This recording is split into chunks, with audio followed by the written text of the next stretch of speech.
Welcome. Welcome to this journey through the stars, through the detailed mythology of science fiction's most iconic warriors. Over the next few hours, we'll explore together the world of Space Marines, those superhuman soldiers who have captured imaginations across decades of storytelling in games and novels, in films and on tabletops around the world. We'll move slowly through these topics, taking our time, allowing each detail to unfold at its own pace. We'll explore the origins of Space Marines, their genetic enhancements and biological modifications, their armor and weapons, their tactics and culture. We'll consider the costs of their immortality and the legends they've become across different forms of media. But there's no urgency here, no pressure to follow every word. If your mind wanders, that's perfectly fine. Then we've succeeded in our purpose. The Space Marines we'll discuss are fictional, of course, creations of imagination, inhabitants of invented universes, warriors who exist only in stories and games. But they've been crafted with such detail, such care, such accumulated mythology over so many years that exploring their world provides endless material for quiet contemplation. So settle in now. And so we begin our exploration of Space Marines, those armored giants who stride through science fiction's countless imagined futures. The origins of Space Marines, mythic. Warriors in fiction, in the vast expanse of science fiction, across countless worlds of imagination and creativity, there exists a particular kind of warrior, a figure that towers above ordinary humanity, clad in armor that gleams with purpose and power. These are the Space Marines, superhuman soldiers who have captured our collective fascination for decades, appearing again and again in the stories we tell ourselves about distant futures and alien wars. The Space Marine, as a concept, as an idea that resonates through science fiction, draws from many sources, many wells of inspiration. Perhaps you've encountered them in the grim darkness of Warhammer 40,000, where there is only war. Or perhaps in the pages of novels inspired by Starship Troopers, where humanity fights for survival among the stars. These warriors appear in video games, in tabletop miniatures carefully painted and positioned on makeshift battlefields, in novels that span thousands of pages, in films that bring alien worlds to thundering life on cinema screens. But what makes a Space Marine? What transforms these fictional soldiers into something more than mere characters? Into icons that persist in our imagination long after we've closed the book or powered down the screen. Let us consider for a moment the foundation of what these warriors are, the core traits that define them across all their many incarnations and interpretations. The creation of a Space Marine is not a gentle process. It is not a matter of simple training, of drilling recruits on parade grounds until they move in perfect unison. No, the transformation into a Space Marine is something far more profound, far more irreversible. It is a remaking of the human form itself, a reconstruction at the most fundamental biological level. In the lore, in the deep mythology that fans have pored over for years, Space Marine recruits undergo the implantation of 19 organs. 19 additional organs, each one serving a specific purpose, each one pushing the human body beyond its natural limits. Imagine that for a moment. 19 new organs grafted into a body that evolution never designed to accommodate them. The process is described as brutal, and one can hardly imagine otherwise. These organs work together, synergistically, to transform a young recruit, often little more than a boy, chosen from among the best and strongest of their world, into something altogether different. The transformation takes months, sometimes years, as each organ is implanted in sequence, as the body learns to accommodate these new additions, as flesh and bone are reshaped by forces both surgical and biological. And at the end of this process, if the recruit survives, for not all do, not all can withstand what is required, what emerges is no longer quite human. The transformed warrior stands over 8 feet tall, towering above ordinary people. their frame massive with muscle and enhanced bone structure. Their strength has been magnified far beyond human limits. What might require 3 or 4 ordinary soldiers to lift, a space marine can hoist alone. Their resilience, too, has been enhanced. Wounds that would kill a normal human become survivable. Pain that would incapacitate becomes merely an inconvenience. This is the physical foundation of the Space Marine. But the transformation is not merely physical. No, there is something more. Something that binds these enhanced warriors together into something greater than a collection of augmented soldiers. Before battle, before the moment of violence and chaos when plans dissolve and only training and instinct remain, Space Marines engage in ritual. They swear oaths. Oaths of moment, they are called in some traditions. These oaths are spoken aloud, pronounced before brothers and commanders, sealed with the weight of ceremony and witnessed by all who stand ready for war. Picture this scene, if you will. A company of Space Marines, each one standing in their power armor, the ceramite plates painted in the colors of their chapter, their heraldry displayed proudly on pauldrons and chest plates. The chaplain, spiritual leader of these warriors, speaks the liturgy, and the Marines respond in unison, their voices deep and resonant, echoing through the embarkation bay or chapel or wherever they have gathered for this moment of preparation. They recite litanies, passages memorized and repeated so many times they have become automatic, etched into memory as deeply as the scars of battle are etched into their armor. These litanies serve a purpose, you see. They steel the mind, they focus the will, they remind each warrior of their purpose and their duty against Xenos foes, alien enemies that threaten humanity's existence. These warriors must be unwavering, uncompromising, absolute in their commitment. The oaths and the litanies create a mindset, a psychological armor as important as the physical armor they wear. Fear is acknowledged and then set aside. Doubt is recognized and then suppressed. What remains is a clarity of purpose that ordinary soldiers might glimpse only in rare moments of extreme crisis, but which Space Marines cultivate deliberately, ritually, before every engagement. This mental preparation, this psychological conditioning, is as much a part of what makes a Space Marine as the enhanced organs and towering physique. Body and mind, both transformed, both optimized for a singular purpose. And yet, even this is not the deepest layer of what binds these warriors together. There is something more fundamental still, something that connects Space Marines not just to each other, but to figures of almost mythological significance in their various fictional universes. Loyalty. Absolute, unquestioning loyalty to their Primarch fathers. The Primarchs, in the mythology, are presented as demigods, beings of superhuman intelligence, charisma, and martial prowess. They are the templates from which the Space Marines are derived, the genetic fathers whose legacy flows through the gene seed that creates each new generation of enhanced warriors. Each chapter of Space Marines traces its lineage back to one of these Primarchs, and that connection is treated with a reverence that borders on and sometimes crosses into religious devotion. The Primarchs are venerated. Their words are recorded and studied like scripture. Their deeds are recounted in chapter histories, passed down from veteran to recruit, preserved in both written records and oral tradition. Statues of the Primarchs stand in chapter fortresses, icons before which warriors pause to offer silent prayers or oaths. Their names are invoked in battle cries, called upon as sources of strength and inspiration. This loyalty, this veneration, serves multiple functions within the Space Marine chapters. It provides a common identity, a shared heritage that binds warriors together across vast distances of space and time.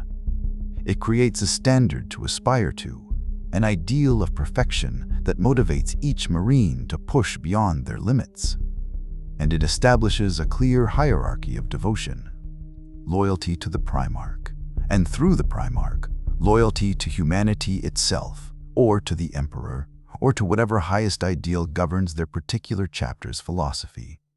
In some chapters, this veneration is measured and dignified, expressed through solemn ceremony and careful study of the Primarch's teachings. In others, it becomes fierce and almost feral, a passionate devotion that drives warriors to extraordinary acts of courage and sacrifice. But across all chapters, across all variations and interpretations, this loyalty remains absolute. It is unquestioned and unquestionable, a bedrock foundation upon which the entire structure of Space Marine culture is built. So when we speak of Space Marines, when we invoke these mythic warriors of science fiction, we are speaking of something quite specific, quite detailed.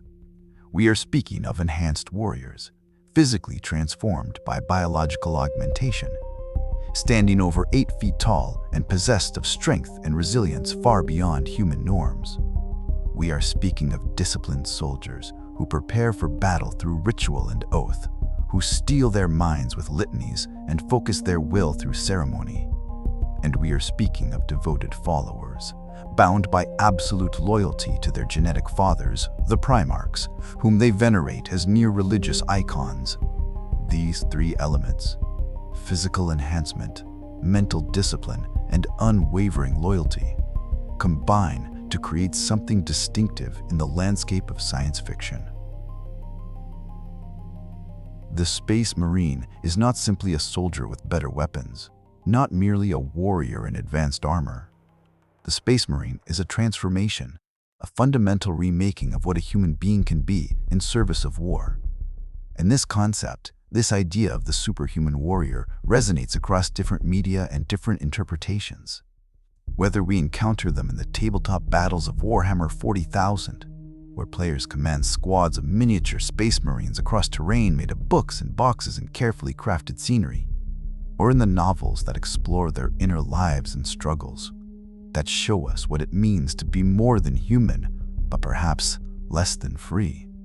Or in video games where we step into their enormous armored boots and experience the visceral thrill of superhuman combat. Or in films and shows that bring their wars and crusades to visual life. Across all these manifestations, these core traits remain. The Space Marine endures as an icon of science fiction because these elements speak to something fundamental in the stories we tell about future warfare. They represent humanity enhanced, humanity weaponized, humanity transformed in pursuit of survival or conquest or glory. They embody both the promise and the cost of transcending human limitations. The power gained, yes, but also the humanity potentially lost in the process. These are the origins, the foundations, the core traits that define Space Marines across the vast landscape of science fiction. These are the warriors who tower over battlefields, both real and imagined, whose legends grow with each telling, whose stories continue to captivate audiences decades after they first appeared in the pages of rulebooks and the scenarios of war games. In the darkness of future warfare, in the grim settings where these warriors make their stand, they remain constant, enhanced beyond human limits, disciplined through ritual and oath, loyal to their genetic heritage with an absoluteness that defines their very existence. And as we drift through these facts, as we consider these mythic warriors and the roles they play in our science fiction dreams, we can appreciate the careful construction, the detailed thought that has gone into creating these enduring figures. These Space Marines, these superhuman soldiers who march through our imaginations, clad in power armor, bound by brotherhood, ready always for the next battle in the eternal war among the stars. Forging the super soldier, genetics, and enhancements. The transformation of a human being into a Space Marine is not a single moment, not a flash of light or a surge of energy that leaves someone forever changed. No, it is a process, a carefully orchestrated series of biological interventions, genetic manipulations, and cybernetic enhancements that unfold over months and years. It is forging in the truest sense.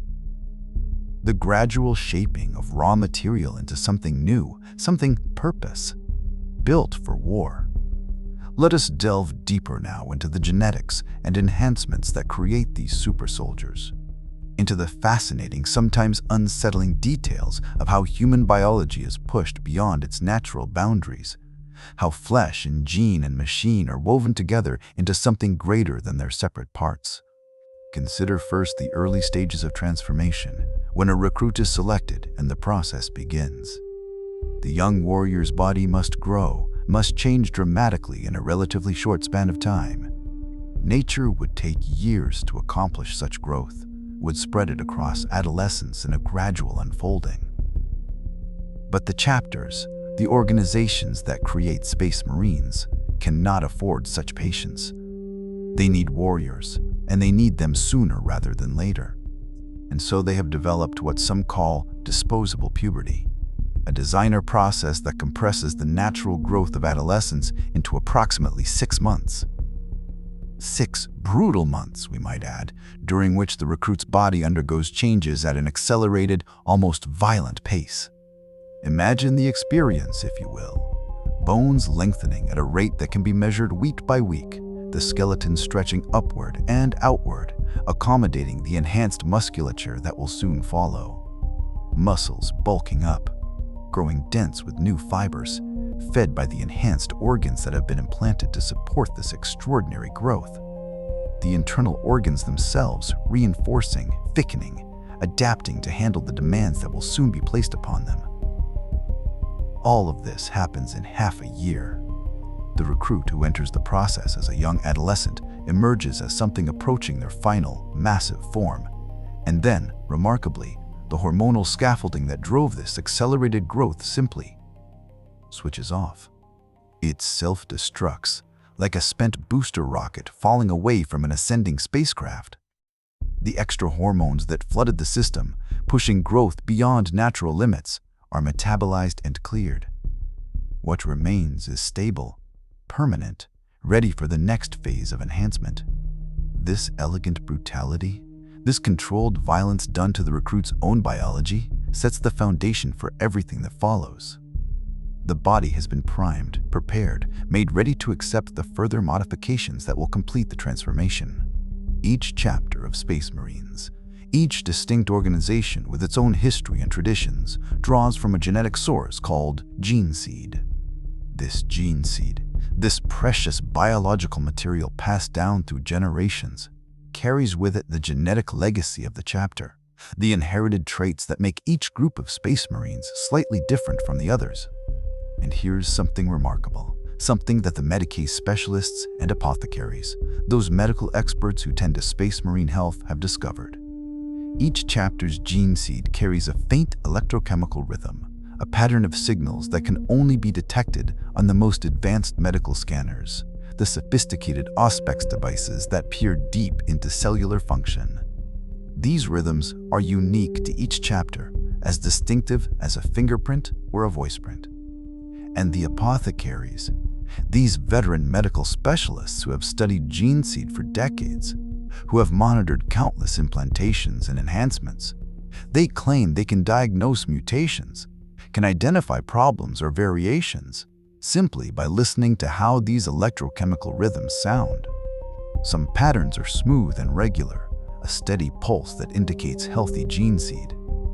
Others are syncopated, complex, full of interesting variations that speak to unique genetic traits. The apothecaries describe it in musical terms. They speak of how catchy a pulse pattern sounds, how it resonates, how it compares to the ideal rhythm they've memorized over years of practice. It's a strange intersection of medical science and almost artistic appreciation.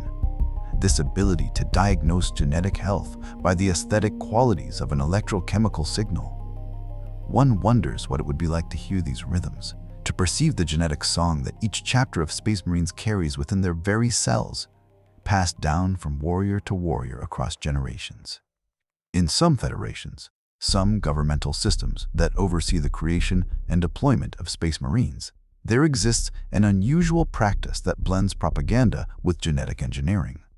Each Marine's genome is tagged with what they call a civic lottery hash, a unique identifier that connects them to the civilian lottery system of their home world or system. The purpose is interesting from a sociological perspective. Every time a Marine undergoes regeneration in a medical bay, every time their enhanced healing systems are activated to repair injury or illness, the medical computer automatically enters them into a state lottery. The odds of winning are astronomical, of course. Statistically, these warriors will never actually win anything. The numbers are simply too large, the chances too remote. But the lottery entry happens nonetheless, and this fact is used in recruitment materials. Posters show triumphant Space Marines alongside lottery jackpot numbers, suggesting that service leads to opportunity, that transformation into a superhuman warrior comes with the chance, however slim, of civilian reward as well. It keeps the recruitment pipeline full, keeps young candidates volunteering for the brutal process of enhancement, drawn by the dream of transcendence, both military and financial. It's a clever bit of social engineering, really, tying the military transformation to the civilian hope for fortune, creating a narrative that connects these enhanced warriors back to the ordinary citizens they once were, and that they now protect. The fact that no Marine will likely ever win becomes irrelevant in the face of the hope the system generates. Some Space Marine forces have developed an extraordinary backup system, a kind of biological insurance against catastrophic injury. They call it blood encoding, and it represents a remarkable feat of genetic engineering. The process involves hiding a complete emergency blueprint of a Marine's organs within their red blood cells.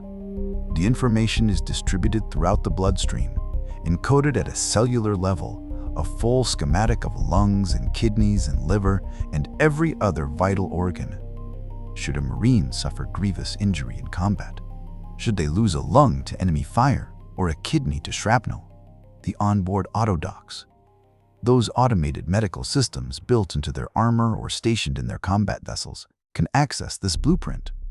Given sufficient nutrient slurry, the raw biological material needed to construct new tissue, and given enough battlefield downtime, enough relative safety to perform the procedure, the autodocs can actually regrow the lost organ. The blueprint guides the process, ensures that the new organ matches the lost one precisely, that all the enhanced features and modifications are replicated faithfully. It means that injuries which would permanently disable or kill an ordinary soldier become merely temporary setbacks for these blood-encoded Marines.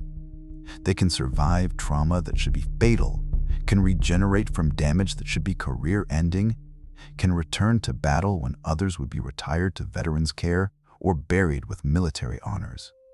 The resilience this provides is extraordinary, transforming Space Marines into warriors who truly seem to be beyond the reach of permanent harm, at least as long as their blood continues to flow and their autodocs remain functional.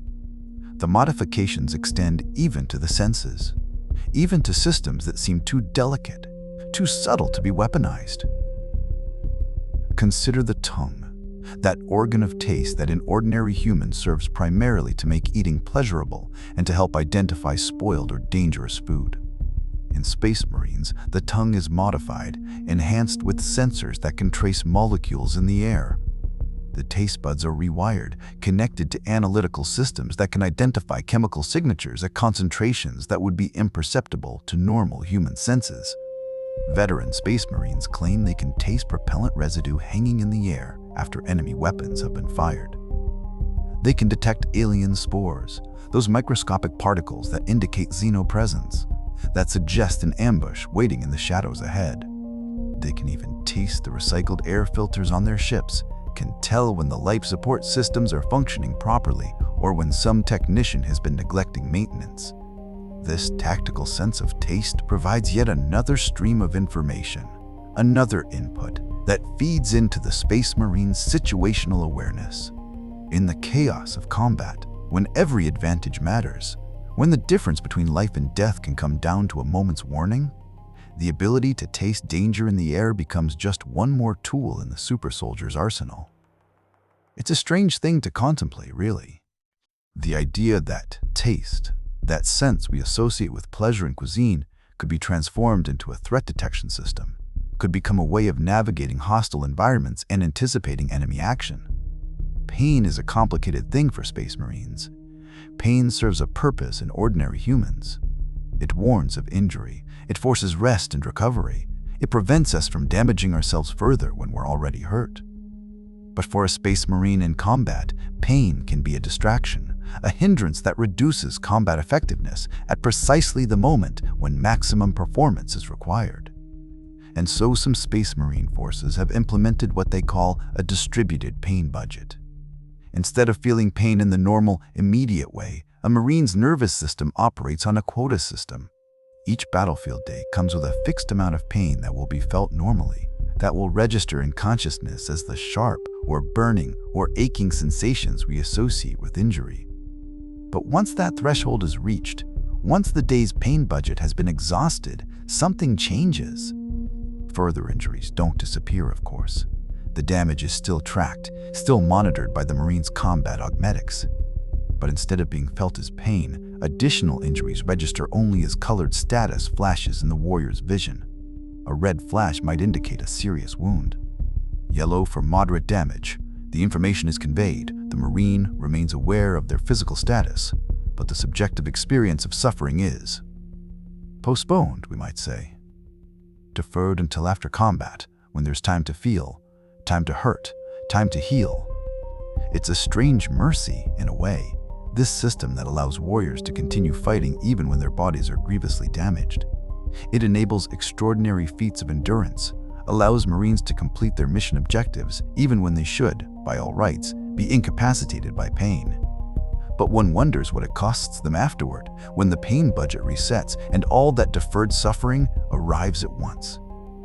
Among the most elite Space Marine units, those secretive Black Book forces whose operations are classified at the highest levels, there exists an even more unsettling modification.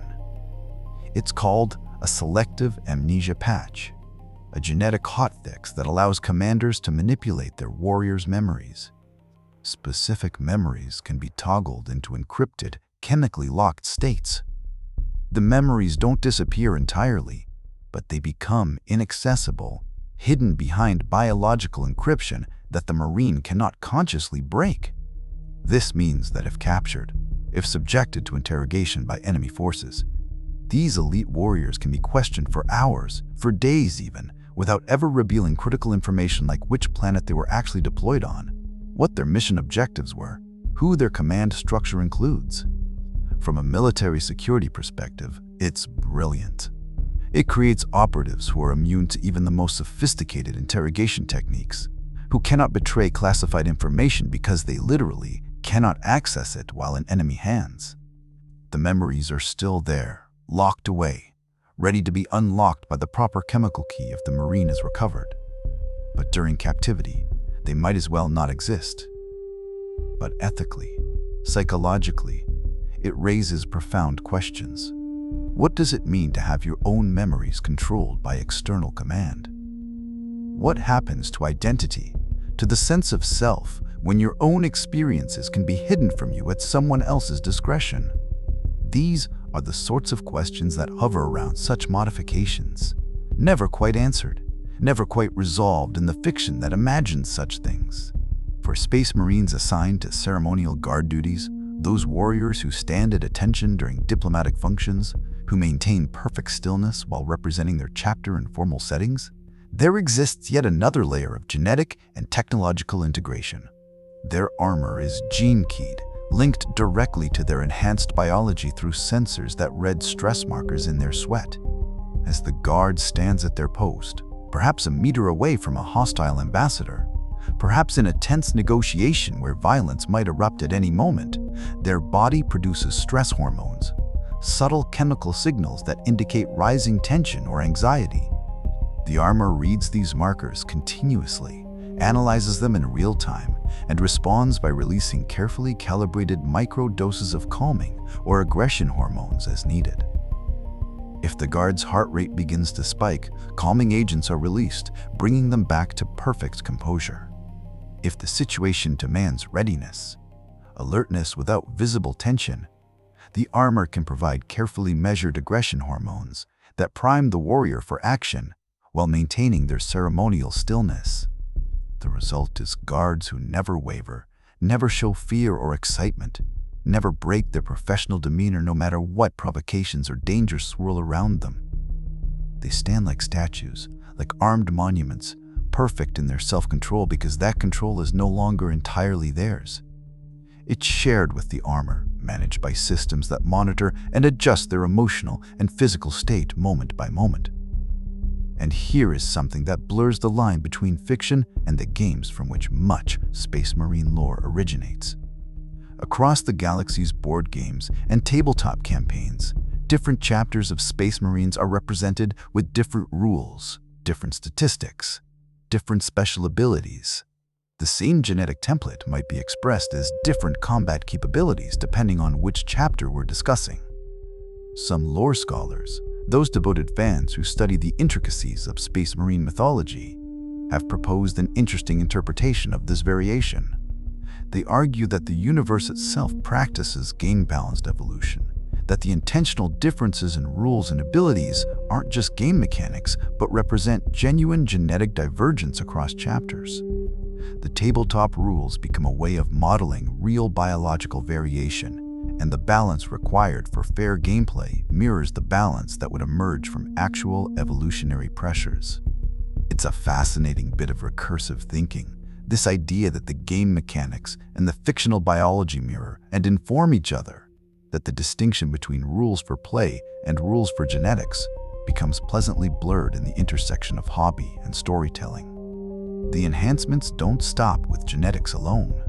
Many Space Marine veterans, warriors who have survived decades or even centuries of combat, have undergone cybernetic modifications as well, replacements and upgrades that blur the line between flesh and machine. Consider the bones, that framework that supports the entire enhanced body. Some veterans have had their skeletons replaced not once, but twice. The first replacement involves an alloy reinforced lattice, a metal framework woven through or replacing natural bone designed to absorb the recoil from heavy weapons, to prevent the skeleton from shattering under stresses that would destroy unmodified bone. But even this enhancement proves insufficient in some combat environments. Certain xenoweapons, particularly those employing corrosive acids, can eat through the alloy lattice, can dissolve the reinforcement and leave the warrior vulnerable. And so a second replacement becomes necessary, an upgrade to what some call living metal. Self-healing synthetic bone that can regenerate from acid damage, that repairs itself using principles borrowed from both biology and materials. Science. These twice-replaced veterans carry skeletons that are more machine than biological, more manufactured than grown, yet integrated so perfectly with their enhanced flesh that the distinction becomes almost meaningless. The redundancy extends to organs as well. In some Space Marine forces, the standard issue organ suite includes not just the enhanced organs of the basic transformation, but additional redundant systems. 3 hearts might pump blood through the enhanced body, ensuring that even catastrophic damage to 1 or 2 leaves the warrior functional. Backup lungs can breathe thin ammonia atmospheres, toxic to normal humans, allowing Space Marines to fight in environments that would be immediately lethal to ordinary soldiers. These backup lungs might only function for 10 minutes in such hostile atmospheres, but 10 minutes is often enough. Enough to clear a breached bulkhead, to seal the rupture that's venting breathable air into space. Enough to complete a boarding action, to fight through to a section of enemy ship where atmosphere can be restored. Enough to make the difference between mission success and mission failure, between survival and suffocation. The overkill is deliberate, you see. The redundancy is part of the design philosophy. Space Marines are meant to be nearly unstoppable, nearly unkillable, able to operate in conditions that would end any normal military operation in moments. And so their bodies are stuffed with backup systems, with redundant organs, with fail-safes upon fail-safes. The modifications extend even into memory, into that most intimate aspect of human identity. Frontline shock troops, Marines designated for the most brutal and dangerous assaults, often receive tactical memories as data uploads. Combat experience, you see, is valuable. Veterans fight better than novices because they've learned, because they've accumulated knowledge about tactics and enemy behavior and how to react under fire. But creating veterans takes time, requires surviving many battles. Data uploads offer a shortcut. Tactical memories from actual combat can be recorded, packaged, and uploaded into the neurologmetics of new Marines. These warriors then remember battles they never physically fought, remember terrain they never walked, remember enemies they never faced. Yet the memories serve their purpose.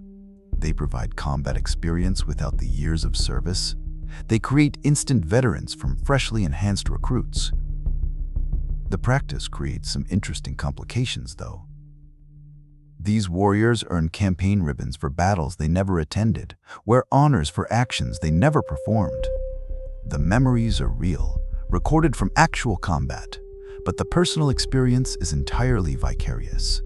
And for some aging Marines, warriors who have received many such memory grafts over long careers, a peculiar syndrome emerges. They call it chronological misfire, a confusion of personal timeline that results from carrying too many implanted memories alongside too many genuine experiences. These veterans might occasionally give first-hand accounts of sieges that took place centuries before they were born. They'll speak with conviction about battles from ancient chapter history, describing details and experiences as if they themselves were there, on those long-ago battlefields. The memory graphs have become so integrated with their genuine memories that the distinction has blurred, has perhaps been lost entirely. Their brothers listen with patience and gentle correction when these chronological misfires occur. They understand that these confused veterans are casualties of a sort, wounded not in body, but in the integrity of their personal history. The price of instant expertise, of uploaded experience, is occasionally this loss of temporal coherence, this bleeding together of past and present, of lived experience and implanted memory. And so we see the full scope of what it means to forge a supersoldier, to create a space marine from the raw material of human biology. It involves accelerated growth and genetic modification, electrochemical rhythms and blood-encoded blueprints. It involves taste becoming a tactical sense and pain becoming a managed resource. It involves memories uploaded and hormones controlled by armor, bones replaced twice and organs redundantly multiplied. Each enhancement builds upon the last. Each modification enables the next, until what remains is something that began as human but has been transformed into something that transcends ordinary biological limits. These are the methods: the genetic engineering and cybernetic enhancement, the psychological conditioning and neurological modification that create the mythic warriors we call Space Marines. In sleep, as we contemplate these transformations, we can appreciate the Baroque complexity, the layered sophistication of these imagined enhancement, drifting through the details like moving through a strange biological cathedral, where flesh and machine and gene and memory all weave together into warriors of impossible capability. Armored for eternity, power armor and weapons. A space marine without their armor is still a formidable warrior, still enhanced far beyond human capability, still capable of extraordinary feats of strength and endurance. But a space marine in their power armor becomes something else entirely, something that approaches the mythological, the legendary. The armor is not merely protective equipment, you see. It is a second skin, a shell that amplifies and extends the warrior's already superhuman abilities, a technological marvel that transforms the enhanced soldier into an armored giant capable of dominating any battlefield. Let us explore now the armor and weapons that make Space Marines truly eternal in their war-making capacity. The ceramite plates and energy fields, the ancient targeting systems and sacred firearms that allow these warriors to fight on long after ordinary soldiers would have fallen. The relationship between a Space Marine and their power armor is intimate, profound, established from the very first moment the warrior dons their suit. During induction, during that ceremony when a Marine is first fitted with their armor, something remarkable happens. A sliver of their spinal cord pattern, the unique neurological signature that governs their reflexes and movements, is copied into the suit's combat computer. This means that when the Marine first puts on the armor, When they seal themselves into its ceramide embrace, the suit already knows them. It knows their flinch reflex, that involuntary movement when startled or threatened. It knows their aim, drift, the subtle ways their muscles naturally pull when holding a weapon steady. The armor understands these things better than any drill sergeant who trained them, better than any instructor who watched them on the firing range. The integration is seamless, you see. The armor anticipates the wearer's movements, compensates for their natural quirks and tendencies, amplifies their intentions without lag or hesitation. When the Marine decides to move, the armor is already moving with them. Powered fibers contracting in perfect synchronization with muscle, servos responding before conscious thought completes. It creates a union of warrior and machine that feels, to the wearer, like the armor is simply an extension of their own body. But these suits of power armor are not simple machines. Many of them are ancient, centuries or even millennia old, passed down through generations of warriors, accumulating history in battles like layers of sediment. And with that age comes something peculiar. A personality, perhaps, or at least a temperament. The targeting cogitators, those sophisticated computer systems that assist with aiming and threat assessment, can become, well, temperamental is perhaps the kindest word. Spirit-haunted, some Marines say, speaking of machine spirits that inhabit ancient technology. Whether these spirits are real or simply the result of degraded software and aging circuits hardly matters. The effect is the same. Some suits require ritual appeasement before battle. The Marine must offer a formal apology, speaking words of respect and supplication to the armor's machine spirit. Then they must fire 3 well-aimed test shots, demonstrating their skill and worthiness to the temperamental targeting systems. Only after this ritual will the weapons function reliably throughout the battle. Skip the ceremony, offend the machine's spirit through neglect or disrespect, and the weapons will jam, will misfire, will malfunction at the most inconvenient moments all day long.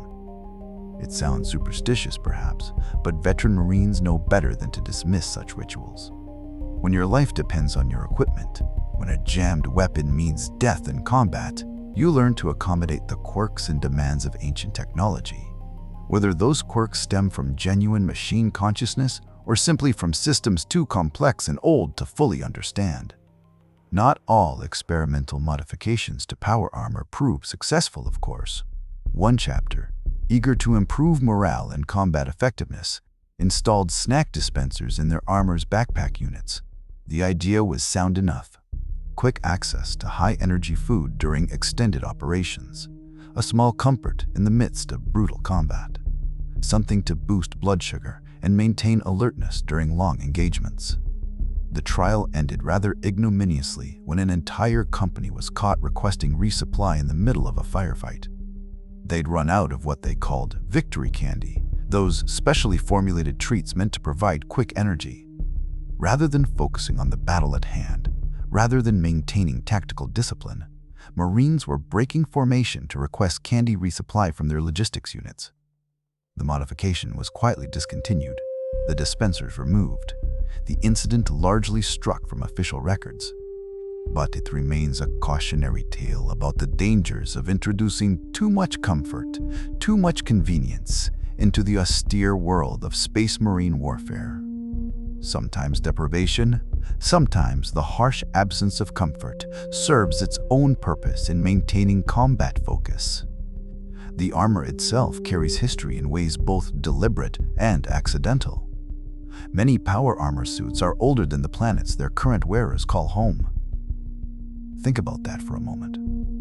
The armor has existed longer than the world has been colonized, has fought in campaigns that predated the very settlement of systems that now produce new Marines to wear it. Kill tallies are etched into the ceramite, marks for each enemy defeated, for each campaign survived. Over centuries, these tallies accumulate, are etched so deeply into the armor that they become permanent features. Refurbishment crews, those technicians tasked with maintaining and repairing ancient suits, have learned to use these kill tallies as historical documents. They can trace the armor's service history through the marks, can identify which campaigns it participated in, can sometimes even deduce which famous warriors wore it in bygone eras. The armor becomes a kind of living history, a record written in scores and scratches, in tallies etched with knife or stylus after each battle, accumulating over centuries into a comprehensive chronicle of warfare. There exists a superstition, widely observed among Space Marine chapters, about the repainting of veteran armor. It is considered bad luck, you see, to fully repaint a suit that has seen extensive combat. The old paint carries the history of campaigns. The colors speak to past glories. The wear and damage tell stories that should not be erased. And so, veteran armor becomes a patchwork, a layered accumulation of campaign colors. Here, a section painted in the crimson of a desert assault. There, a pauldron still bearing the blue of a void combat operation. Dried alien ichor. That exotic blood of xeno-enemies stains the ceramite in streaks and splotches that no amount of scrubbing fully removes. Half-scrubbed heraldry from long-absorbed regiments, units that were integrated into the chapter decades or centuries ago, remains visible beneath newer insignia. The result is armor that tells a story at a glance, that speaks to the experience and survival of its wearer. No two veteran suits look quite alike. Each is unique, marked by its own particular history, its own campaigns and battles. To fully repaint such armor would be to erase that history, to deny the honor of past service. Better to add new colors, new marks, new honors, while preserving what came before. The protective capability of power armor is extraordinary. Small arms fire bullets from assault rifles, rounds from conventional firearms simply bounce off the thick ceramic layers. The ceramite plating is dense, resistant to penetration, capable of absorbing and distributing impact across its surface. Beneath the ceramite, electro-motivated fibers amplify the wearer's strength, turn their enhanced muscles into something capable of even more extraordinary feats. In vacuum or in low-atmosphere environments, the armor maintains a sealed life support system. The Marine can fight in conditions that would kill an unarmored human in seconds, can operate in the void of space, can traverse airless moons, can breach enemy hulls and fight in decompressed sections where ordinary soldiers would suffocate instantly.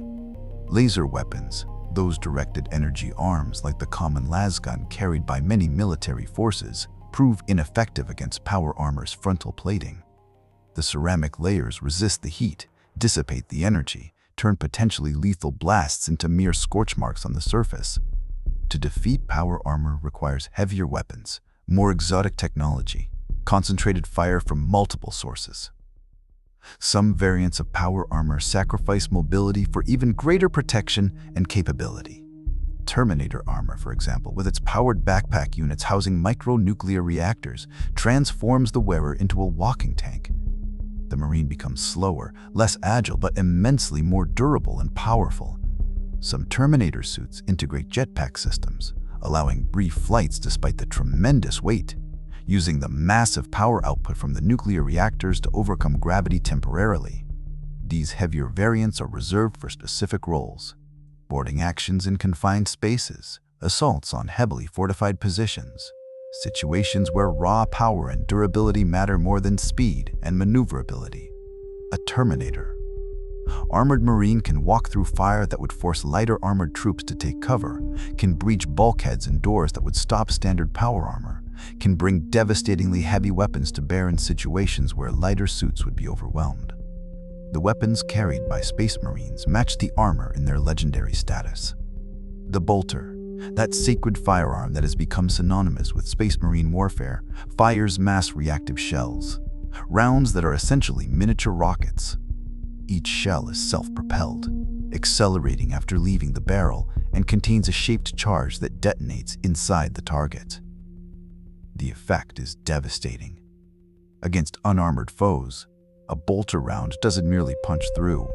It explodes inside the target, causing catastrophic internal damage.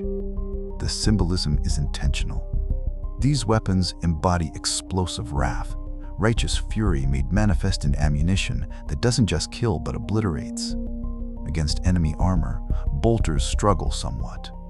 Peer-level protective equipment, especially that enhanced with power fields and energy shielding, can disrupt the detonation of bolter rounds, can prevent them from achieving maximum effectiveness. But against lighter targets, against standard infantry and unarmored vehicles, the bolter reigns supreme, stunning and destroying foes in rapid bursts of fire. The bolter is treated with reverence, you see. It is maintained with ritual care, blessed by chaplains, named by its wielders. To lose one's bolter in combat is considered shameful. To recover a fallen brother's bolter is an honor. The weapon is sacred, an icon of the chapter's might, a symbol of their duty and their wrath. For close combat, for those moments when battles devolve into melee, when enemy and marine stand close enough to strike with blade and fist, power weapons serve as the ultimate expression of technological superiority. These weapons, swords, axes, mauls, hammers, are enveloped in molecular destabilizing fields when activated. The field does something remarkable to matter. It disrupts molecular bonds on contact, effectively turning armor as dense as hardened ceramite into something as insubstantial as air. The blade doesn't cut through armor in the traditional sense. It doesn't saw or chop or force its way through. Instead, the armor simply ceases to be solid where the blade touches it, parting like mist, offering no more resistance than atmosphere. Against heavily armored opponents, against enemies who would laugh off conventional bladed weapons, power weapons prove devastatingly effective. The field ensures that protection means nothing, that armor provides no defense, that the blade reaches flesh regardless of what defenses are arrayed against it.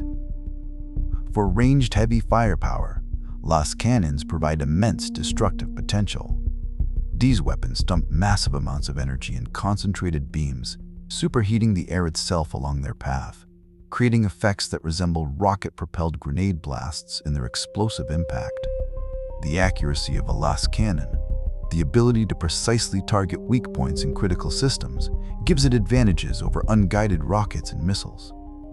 The beam travels at light speed, requires no trajectory calculation, arrives at the target essentially instantaneously.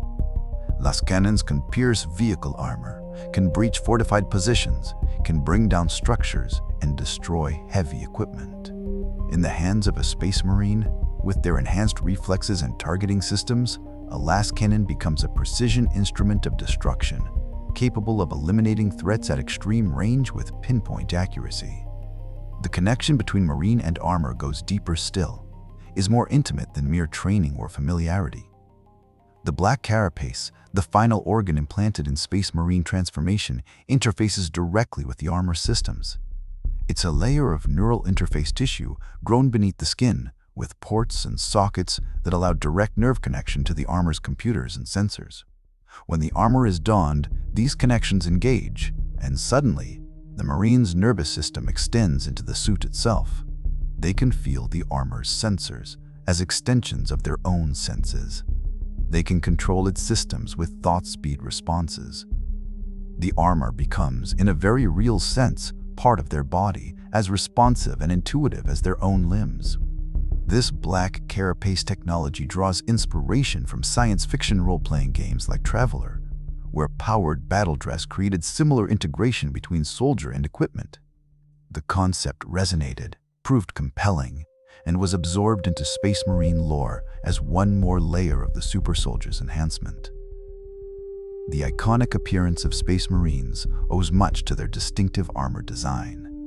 The oversized pauldrons, those enormous shoulder plates studded with decorative elements, evoke monstrous size and threat. They make the Marine appear even larger than they already are, create a silhouette that is immediately recognizable and inherently intimidating. These design elements evolved from 1980s tabletop games like Laserburn, which featured motorized exoskeletons for futuristic combat. The aesthetic was embraced and amplified, pushed to extremes that prioritized visual impact and menace over strict practicality. The result is armor that announces itself. that cannot be mistaken for anything else, that speaks to power and durability and martial prowess at a glance. Beaked helmets and sophisticated sensory arrays enhance the Marines' already superhuman reflexes, provide protection against environmental hazards and biological threats.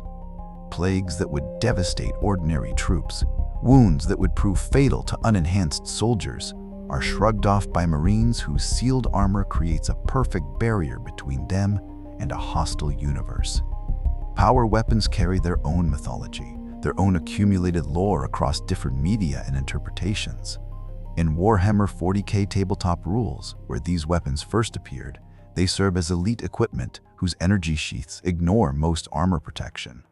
The game mechanics reflect their devastating effectiveness, allowing them to cut through defenses that would stop conventional weapons. In board games like Space Hulk, power weapons enable close-quarters combat during boarding actions against alien threats. They vibrate at molecular frequencies that shear through alien biology, through chitinous armor and tough hides, making them ideal for the confined corridors of Space Hulks, where ranged weapons might be impractical. These weapons symbolize nobility among the chapters, are often passed down for millennia from warrior to warrior, accumulating their own histories and legends. To inherit a power weapon from a fallen hero is an honor, a responsibility to live up to the weapon's storied past. In novels, particularly those published by Black Library, power swords are depicted as relics forged on Mars in the ancient forges of the Mechanicum. Their hilts are engraved with high Gothic script, inscriptions of purpose and dedication, prayers to machine spirits and human gods alike. Sergeants wield them not just as weapons, but as symbols of authority, using them to disrupt enemy force fields in battles against chaos forces during the legendary Horus Heresy. The activation of the power weapon requires neural link, a connection between wielder and weapon that draws from the user's willpower. Too much power, too strong a surge through the molecular destabilizer field, risks overload, risks damaging the weapon or burning out its ancient circuits. The wielder must maintain control, must regulate the field through concentration and discipline. Some novels claim these weapons hum when activated, producing a sound described as the Emperor's Hymn, a resonance that boosts morale among nearby allies, that reminds warriors what they fight for. Whether this is literal truth or poetic embellishment varies by telling, but the idea persists across many narratives. In video games, power weapons receive mechanical interpretations that try to capture their lore effectiveness within game balance constraints. Dawn of War. Strategy games grant them bonus damage against vehicles, simulating the field's ability to collapse molecular bonds in armored targets. Space Marine, the 2011 action game, shows power weapons glowing brilliant blue during glory kills, their fields visible as they slice through enemies in sustained combat. Some video game implementations include overcharge modes, temporary boosts to the weapon's power, that risk catastrophic feedback.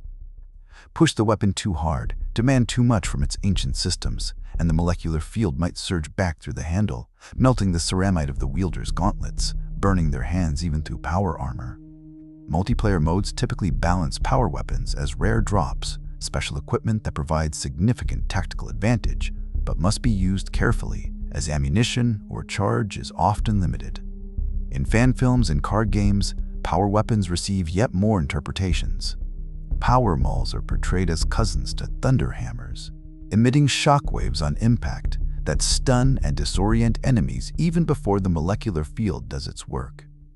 Warhammer 40K card games like Conquest feature power weapons with abilities that negate defender armor, mechanically representing the field's armor, ignoring properties.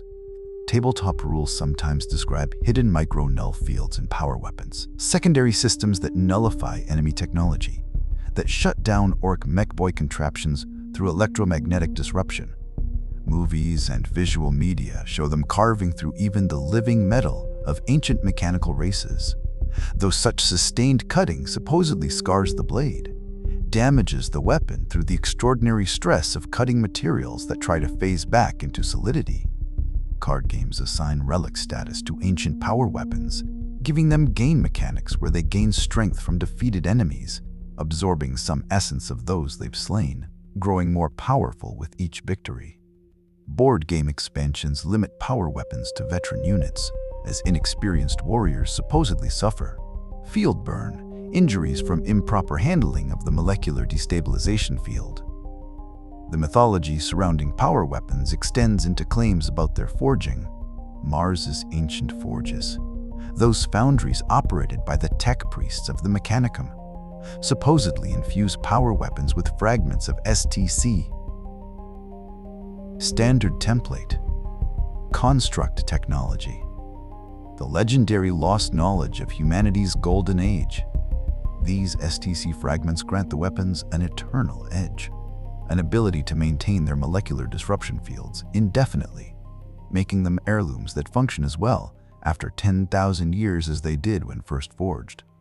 Axe variants of power weapons are described in some games as capable of cleaving tank treads in a single swing, the massive weight combined with the molecular field creating stopping power sufficient to disable armored vehicles through sheer devastating impact.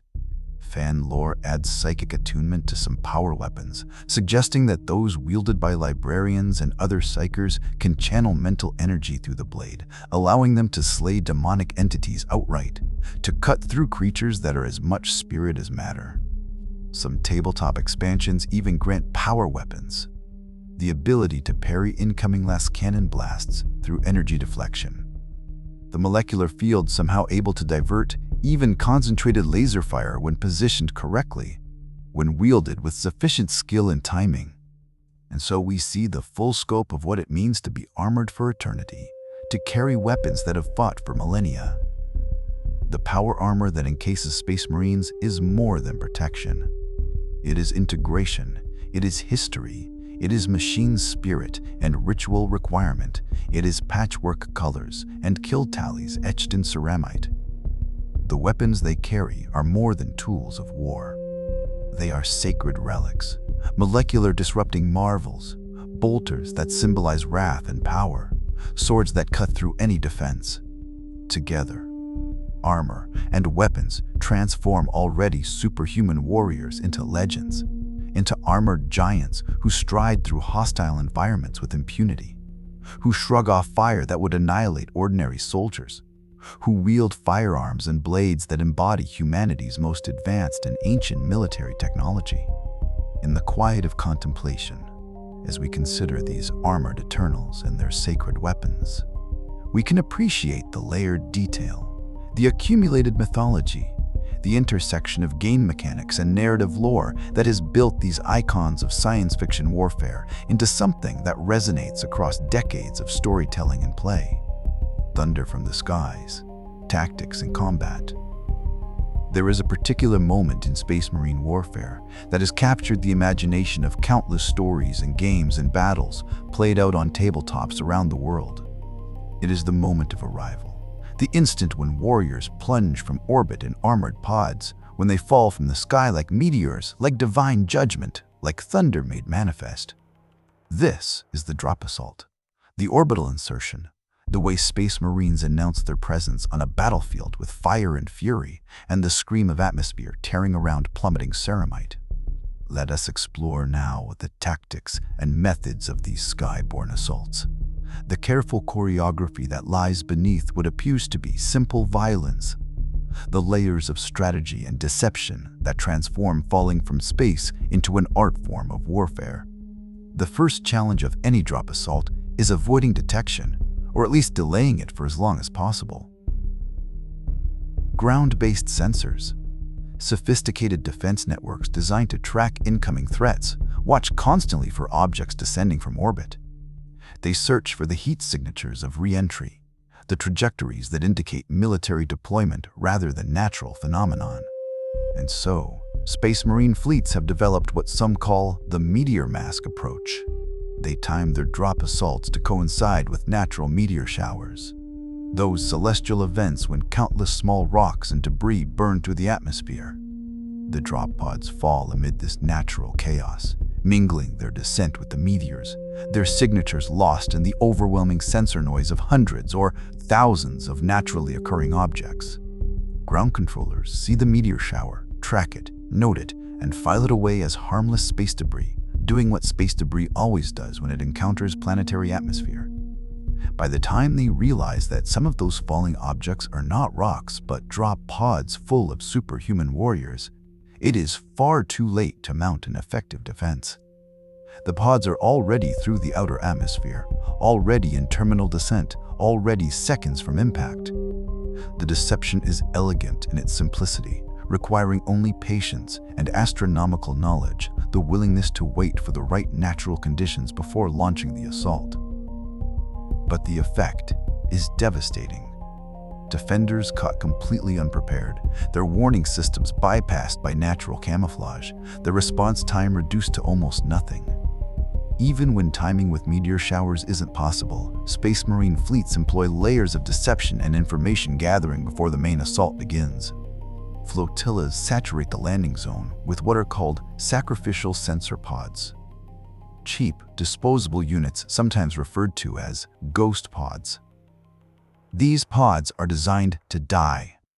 They're built with minimal protection, just enough shielding to survive re-entry and impact, but no armor to speak of, no recovery systems, no expectation of retrieval. They slam into the landing zone at tremendous velocity and shatter on impact, scattering their payload across hundreds of meters. That payload consists of sensors, seismic bugs that bury themselves and listen to the vibrations of underground facilities and tunnels, gas sniffers that analyze atmospheric composition, searching for the chemical signatures of enemy positions, fuel depots, industrial facilities, nanodrone cameras, tiny flying surveillance systems that scatter on the wind and begin building a comprehensive visual map of the terrain. Within seconds of impact, these scattered sensors begin transmitting. They create a live, three-dimensional threat map, revealing tunnels that ground-penetrating radar might have missed, armor concentrations hidden under camouflage, minefields carefully disguised to look like natural terrain. The Marines in orbit receive this data in real time, updating their tactical displays, adjusting their landing patterns to avoid the worst defenses, and strike at identified weak points. The ghost pods are sacrificial, yes, expendable by design. But they purchase something invaluable: information, situational awareness, the ability to see the battlefield before committing living troops to the descent. The actual assault, when it comes, typically follows what doctrine calls a triple-layered descent pattern. 3 waves, each with a specific purpose, each building on the success of the previous wave. The first wave consists of empty pods, or pods carrying only expendable equipment. They serve as bait, as targets meant to draw fire and reveal the positions of air defense systems. Anti-aircraft batteries that might have remained hidden, that might have waited in ambush for the main assault, reveal themselves by firing on these initial pods. Their positions are marked, targeted, often eliminated by orbital fire before the second wave even begins its descent. The second wave carries the assault squads, the breaching specialists, the shock troops meant to establish the initial foothold. They descend into a battlefield already partially mapped, with known air defenses suppressed or destroyed, with sensor data guiding them to optimal landing positions.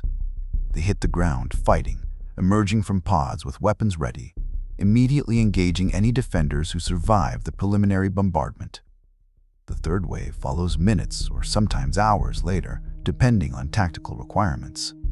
This wave carries Medicaid personnel, combat engineers, heavy equipment needed to fortify and hold captured zones. They arrive to find the assault squads already engaged, already pushing outward from the initial landing sites, already creating the secure perimeter within which the third wave can operate safely. This layered approach transforms the chaos of orbital assault into a coordinated operation, each wave supporting the next, each phase building toward the ultimate objective of planetary domination or tactical mission completion. For situations requiring stealth, when the assault must arrive undetected until the last possible moment, specialized dropships employ sophisticated technology to mask their approach. They use what's called silent plasma braking, a technique that sounds contradictory given that plasma is typically bright and hot and anything but silent or subtle. The dropship's retro-thrusters fire magnetically contained plasma, using it for the tremendous thrust needed to slow from orbital velocities to survivable landing speeds. But the plasma exhaust isn't simply vented into space or atmosphere. Instead, it's channeled into carefully shaped wake cavities behind the dropship, special aerodynamic structures that contain and dissipate the plasma plume. The result is extraordinary. During the hottest, brightest part of re-entry and braking, when the dropship should be most visible to infrared sensors, when it should be announcing its presence like a beacon, instead, its thermal signature is suppressed to near background levels. The plasma that should make it visible is hidden, contained, dispersed in ways that prevent detection. Stealth dropships using this technique can approach to within kilometers of their target before defenders realize they're under attack. The first sign of their presence might be Marines already on the ground, already breaching defenses, already inside the perimeter before alarms even sound. Some drop pods embrace chaos rather than trying to control it. These are the shock pods, heavier and more robust than standard deployment vehicles. They're designed with a peculiar tactical principle in mind: that an uncontrolled crash path, properly managed, can become a tactical advantage rather than a liability. Shock pods survive their initial impact deliberately. They're built to withstand the tremendous force of slamming into the ground at high velocity, their armor thick enough to protect the Marine inside through what would destroy a normal pod. But they don't stop at the initial impact point. Instead, directional charges built into the pod's hull detonate a fraction of a second after impact. These shaped explosives propel the pod in a new direction, causing it to bounce or skid across the terrain toward a better firing position. The trajectory is randomized by the terrain, by the angle of initial impact, by variables that are impossible to predict or calculate in advance. This means defenders cannot anticipate where the pod will ultimately come to rest. They might track its initial impact, might prepare to engage it at that location, only to watch it bounce unpredictably across the battlefield to settle somewhere entirely different. By the time they reorient, the Marine is already exiting the pod, already bringing weapons to bear from an unexpected position. The technique turns the inherent unpredictability of violent landing into a feature rather than a bug, weaponizing chaos in service of tactical surprise. Impact pods designed for siege operations carry an additional capability that transforms the landing site itself into a fortified position. The pods contain reshaping microcharges scattered throughout their hull structure, small explosive devices positioned with precise intent. After landing, after the Marine has disembarked, these microcharges detonate in careful sequence. They blast away sections of the pod's armor, but not randomly.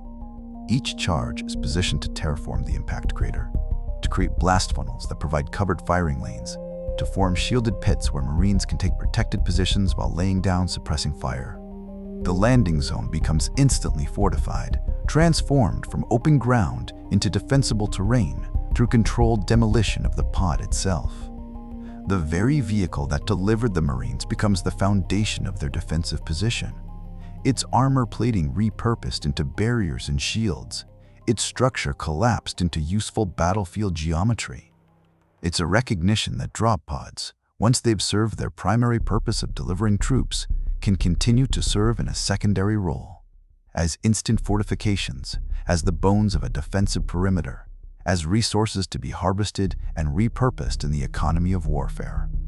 Elite chapters, those with the most experience and skill in orbital assault, sometimes favor what's called an inverted spearhead landing pattern. It's counterintuitive at first consideration. The first wave doesn't land at the objective, doesn't strike directly at the enemy's heart. Instead, it lands behind enemy lines, forming a wide ring around the target area. Subsequent waves land progressively closer to the center, tightening the perimeter with each descent. The defenders find themselves in an increasingly constrained space, pressed inward by converging squads of Space Marines, unable to retreat because every direction of escape is blocked. Meanwhile, additional waves continue to fall from orbit, landing in the shrinking gap between the outer ring and the still defending enemy forces. The tactic creates psychological pressure as devastating as its tactical effectiveness. Defenders watch the noose tighten, watch escape routes disappear, watch their perimeter collapse inward as Marines close from all directions. Some break and flee, only to run directly into the outer ring of already landed troops. Others hold position and find themselves fighting on multiple fronts as the inverted spearhead continues to collapse toward the center. It requires extraordinary coordination and confidence, this willingness to land first at the periphery rather than at the objective itself. But the chapters that master it can encircle and eliminate enemy forces with brutal efficiency.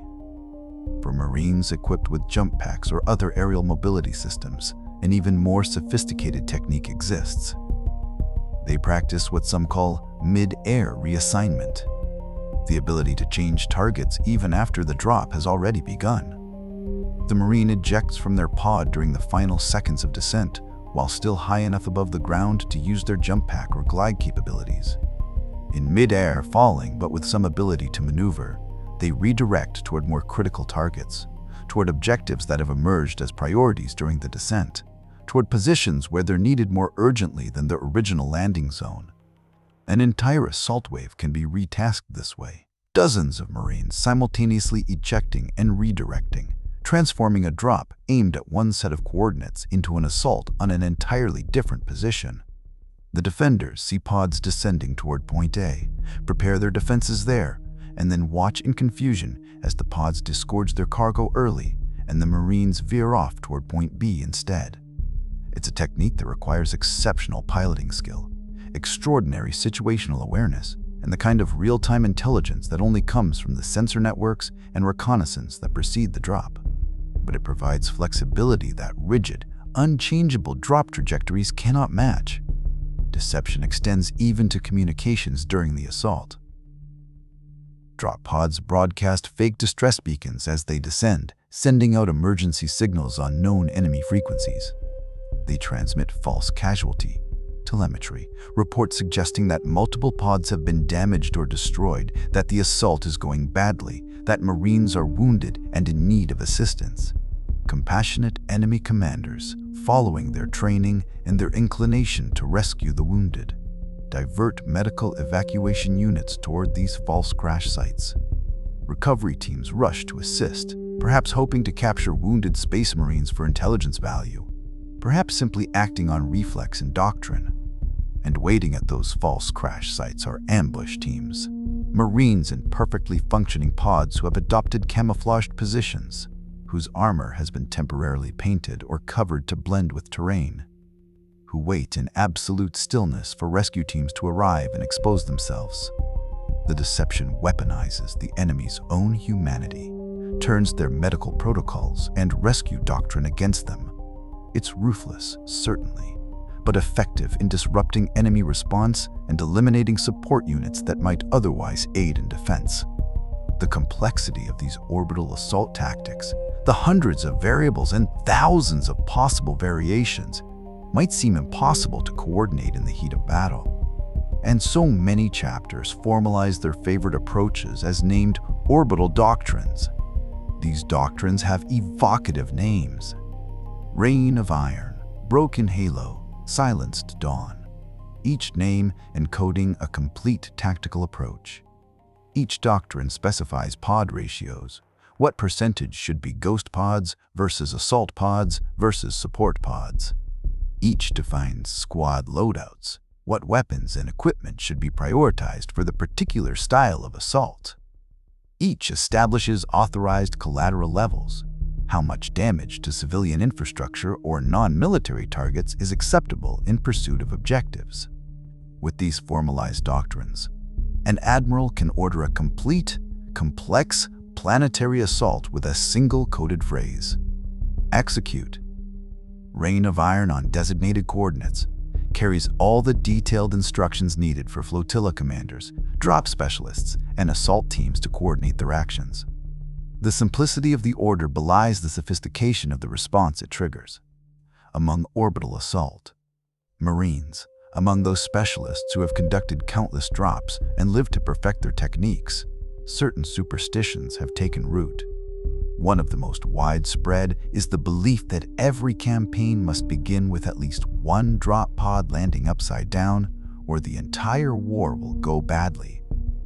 The origin of this superstition is lost to history, but its observance is near universal among assault companies.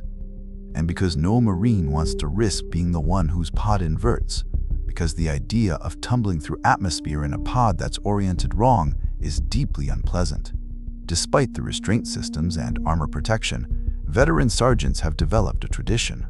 They secretly volunteer, the most arrogant rookie squad for this dubious honor.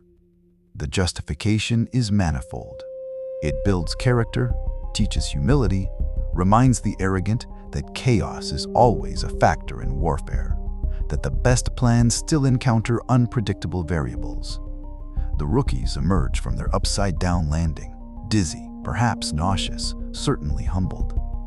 And the campaign, having satisfied the superstition, can proceed with the confidence that luck has been properly courted. The tactics of boarding actions, those close-quarters battles fought in the corridors and compartments of enemy vessels, develop their own specialized techniques and measurements. Marines who specialize in boarding rehearse zero-gravity assaults so frequently, practice movement in void conditions so relentlessly that their very conception of distance changes. Some chapters measure distance in breaches rather than conventional meters or kilometers.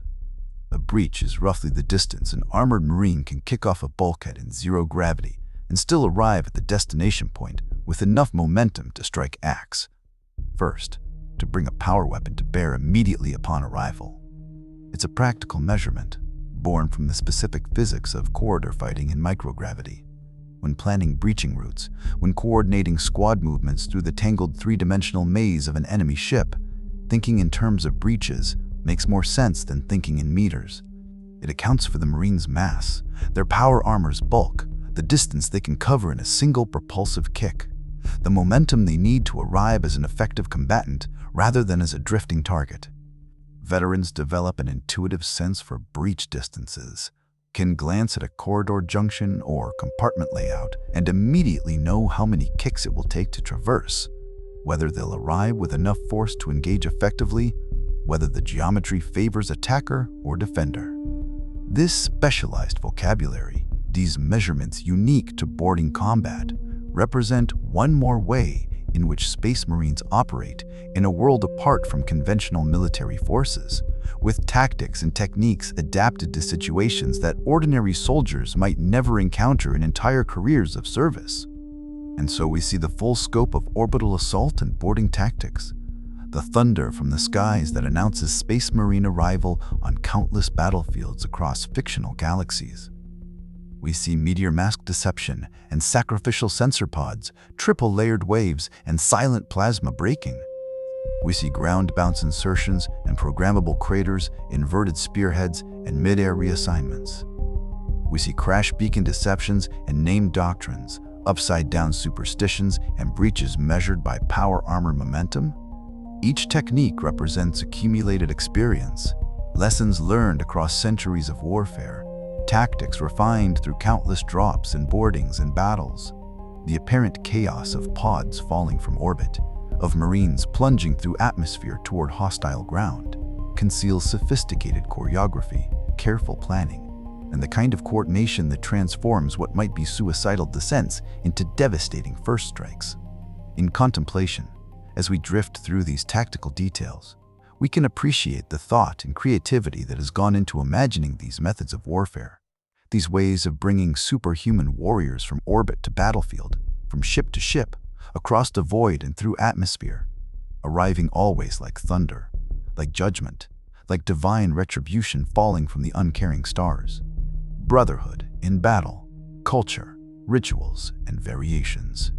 Beyond the genetics and the armor, beyond the tactics and the weapons, beyond all the technological marvels and biological enhancements that make Space Marines what they are, there exists something perhaps more fundamental still. There exists culture, the rituals and traditions, The daily practices and sacred ceremonies, the bonds of brotherhood, and the variations in belief that make each chapter distinct. These are the human elements, if we can still call them human, that persist despite or perhaps because of all the superhuman modifications. Let us explore now the culture of Space Marines, the rituals that structure their days and honor their dead, the variations that make each chapter unique, and the peculiar customs that arise when warriors live and fight together across centuries of warfare. The daily life of a Space Marine is structured around ritual, around practices that mark time and create meaning in lives dedicated entirely to warfare. These are not ordinary soldiers who drill during the day and rest at night, who serve tours of duty and then return to civilian life. These are warriors whose transformation into Space Marines is permanent, irreversible, who will serve until death or until injury so catastrophic that even their enhanced bodies cannot continue. And so ritual becomes important, becomes the framework that gives shape and purpose to existence that might otherwise blur into an endless succession of battles and briefings and training exercises. Among the most solemn of daily rituals is the vigil maintained for ancient heroes, those legendary warriors who have fallen in battle but whose service continues still. When a Space Marine is wounded beyond even their extraordinary capacity for recovery, when their body is too damaged to sustain life, but their mind remains sharp, strong, valuable, they may be interred within a dreadnought. These are sarcophagi-like machines, armored walking platforms that house the Marine's broken body in life, sustaining suspension while connecting their mind to the machine's systems. The Marine becomes the dreadnought, their consciousness merged with its weapons and sensors, their will directing its movements. They sleep between battles, preserved in stasis, awakened only when their chapter needs the wisdom and experience of these ancient warriors. Living Marines maintain vigil near these sleeping dreadnoughts, standing watch in the silence of the chapter's sanctum, offering quiet prayers or simply keeping silent company with heroes who have served for centuries or even millennia. The vigil is a reminder of continuity, of the unbroken chain of service that connects past to present, of the fact that even death does not necessarily end a Space Marine's duty. To stand vigil beside a dreadnought is considered an honor, a moment of communion with living history, a chance to contemplate the weight of tradition and the burden of legacy that every Space Marine carries. Combat doctrine itself becomes a kind of daily ritual, a constantly practiced and refined art. The emphasis on drop-pod assaults, on plunging from orbit like divine thunderbolts, requires constant drilling and preparation. Marines rehearse the descent, the disembarkation, the immediate engagement with enemy forces, over and over, until the sequence becomes automatic, instinctive, perfect. They practice the moment of impact, the transition from the violent chaos of atmospheric entry to combat-ready alertness in the space of seconds. They train to emerge from pods with weapons already tracking targets, with tactical awareness already processing the battlefield, with communication networks already coordinating squad movements. This emphasis on orbital assault shapes chapter identity, creates a particular mindset and approach to warfare. Space Marines see themselves as heaven sent, as judgment falling from the sky, as forces that appear suddenly and decisively to end conflicts that might otherwise drag on for months or years. The psychological impact of this self-image cannot be understated. It reinforces confidence, creates a sense of martial destiny, frames every deployment as an act of righteous intervention. After battle, after the fighting has ended and the dead are counted and the wounded are tended, there comes another ritual, one both practical and deeply meaningful. The collection of gene seed from fallen brothers ensures the chapter's continuation, its ability to create new Space Marines to replace those lost in combat. Apothecaries move through the battlefield with reverence and efficiency, locating fallen Marines and extracting the progenoid glands, those specialized organs that contain the genetic legacy necessary to create new warriors. The gene seed is precious beyond measure, you see. Each chapter has only a limited supply, carefully maintained and expanded through harvest from their own fallen. To lose gene seed is to lose the chapter's future, to limit its ability to replenish its ranks. The ritual of collection is performed with ceremony even in the midst of ongoing combat. The apothecary kneels beside the fallen brother, speaks words of farewell and gratitude, performs the extraction with practiced precision. The gene seed is sealed in stasis containers, blessed by chaplains, returned to the chapter's fortress monastery, where it will be carefully stored until needed to create new warriors. This practice creates a kind of immortality, a continuity that transcends individual death. The fallen Marine's genetic legacy will live on in new brothers, their traits and characteristics potentially expressing in future generations. Death ends the individual, but not the lineage, not the contribution to the chapter's ongoing existence. In rare moments between campaigns, during brief respites when the endless demands of warfare temporarily ease, Space Marines gather for feasts. These are not elaborate affairs, not banquets of fine food and luxury. Space Marines, their metabolisms modified and their digestive systems optimized for military efficiency, often subsist on recycled battle rations, nutrient-dense compounds that sustain their enhanced bodies, but offer little in the way of culinary pleasure. And yet they share these meals with a sense of brotherhood, a fellowship earned through shared hardship in combat. They toast fallen comrades with recaf, that stimulant beverage that has become synonymous with Space Marine culture. The toasts are formal, ritualized, each fallen brother's name spoken aloud along with a brief recounting of their greatest deed or most noble sacrifice. These feasts serve social and psychological purposes as important as their nutritional function. They remind Marines that they are not solitary warriors, but members of a brotherhood, that their struggles are shared, that their sacrifices are witnessed and remembered. In armies where individual identity can sometimes be subsumed into the collective identity of the chapter, these moments of personal recognition, of naming the dead and honoring their memory, become deeply significant. The recycled rations might be tasteless or unpleasant, but the fellowship transforms the meal into something meaningful, something that sustains more than just the body. Among the most distinctive figures in Space Marine culture are the chaplains, those spiritual leaders who minister to the warriors' souls as much as commanders direct their bodies. Chaplains don skull helms, stark reminders of mortality, symbols of the Emperor's judgment and the price of failure. Wearing these death masks, chaplains lead charges into battle, wielding their Crucius Arcanum, those powered staff weapons that serve as both symbols of office and devastating melee implements. They chant litanies as they fight, invoking the Emperor's name, calling upon Marines to remember their oaths and their duty, smashing heretics and traitors with righteous fury. The chaplain's role extends beyond combat, though. They hear confessions. They counsel Marines struggling with doubt or grief, or the psychological weight of centuries of warfare. They maintain the chapter's spiritual health, ensure that faith and purpose remain strong, even as bodies are broken and reformed, even as memories accumulate and brothers fall. In chapters where belief borders on religious fervor, the chaplain becomes a priest of war, a holy figure whose words carry the weight of divine authority. In more secular chapters, they serve as psychological counselors and morale officers, fulfilling similar functions through different frameworks. But always, they stand apart, marked by their skull helms, recognized as guardians of the chapter's soul. While all Space Marine chapters share certain fundamental characteristics, the variations between them can be profound, representing different interpretations of what it means to be superhuman warriors in service to humanity.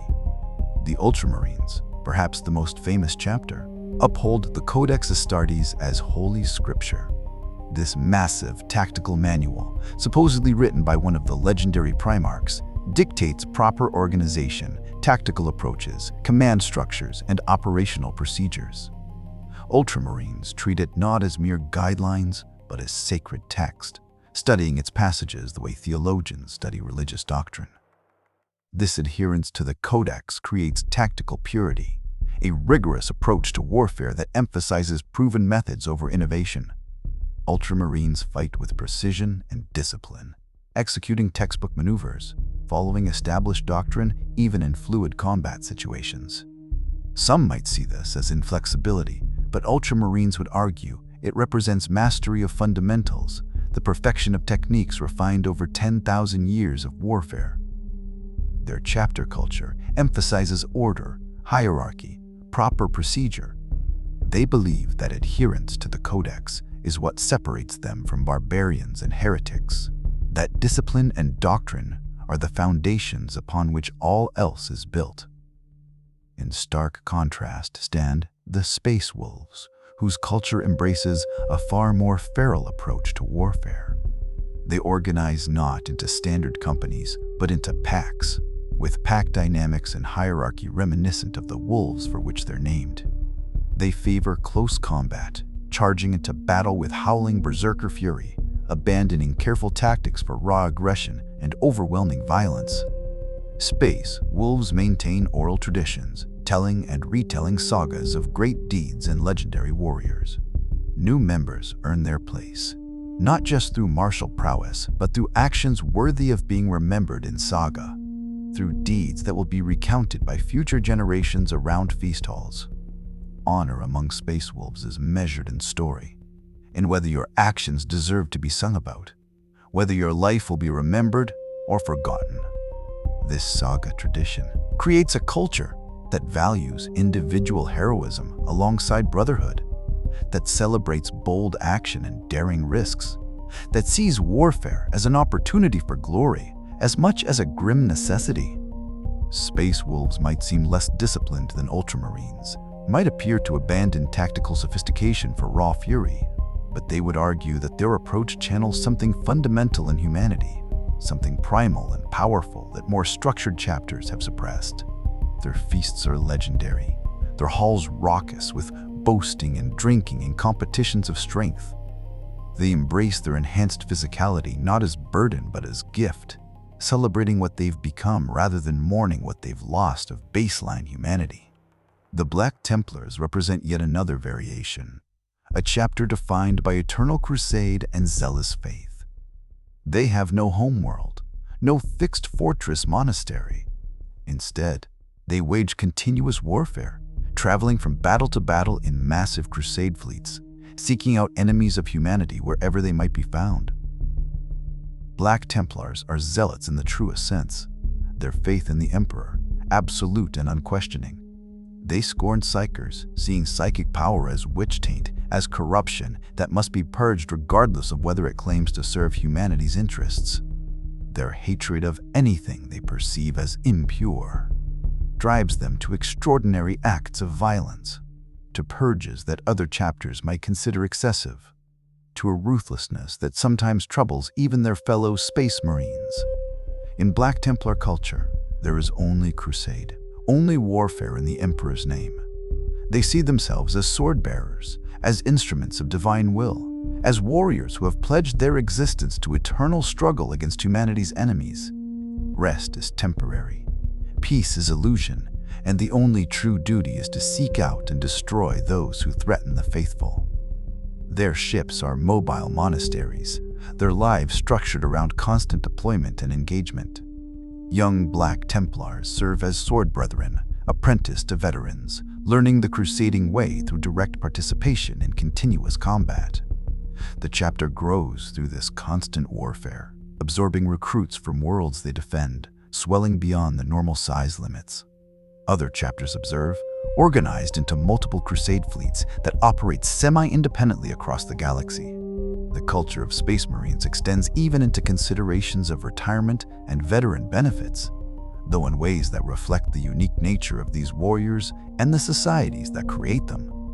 Some empires, some governmental systems, offer pensions to those few Marines who survive long enough to retire from active service or who are so grievously wounded that they can no longer fight but are too damaged even for dreadnought interment. These pensions take unusual forms. Orbital acreage, for instance. Ownership of space rather than planetary surface. A decorated veteran might retire owning a narrow but very long strip of asteroid belt, a ribbon of vacuum containing dozens or hundreds of small rocks, each one bearing the veteran's name and technically their property. It's land ownership, adapted for a spacefaring civilization, patrimony measured in kilometers of vacuum and naming rights to celestial objects. The practical value of such holdings might be minimal, but the honor is significant. The veteran can point to their section of sky, can claim ownership of that portion of the cosmos, can pass their asteroid belt to descendants or chapter successors. It's a way of rewarding service with something permanent, something that will outlast flesh and memory. Other empires offer what they call post-service reassignment, a practice that blurs the line between honor and peculiarity. Fallen veterans, those who die in service, have their armor collected and converted into sentient museum exhibits. The armor's machine spirit is awakened, enhanced, given capacity for speech and interaction with museum visitors. These animated suits of armor stand in halls of remembrance, telling stories of the campaigns they participated in, the warriors who wore them, the enemies they faced. They become living history, archives that can answer questions, that can describe battle from first-hand experience, that preserve not just the facts, but the feeling of warfare across decades or centuries. The peculiar aspect is that these armor exhibits become quite opinionated about proper historical accuracy. They complain loudly if visitors misidentify weapons in the display, if tour guides get details wrong about specific campaigns, if the museum placards don't properly credit their wearers' achievements. They've been known to interrupt presentations to correct inaccuracies, to argue with historians about disputed events they participated in, to insist on proper respect for the warriors whose memory they preserve.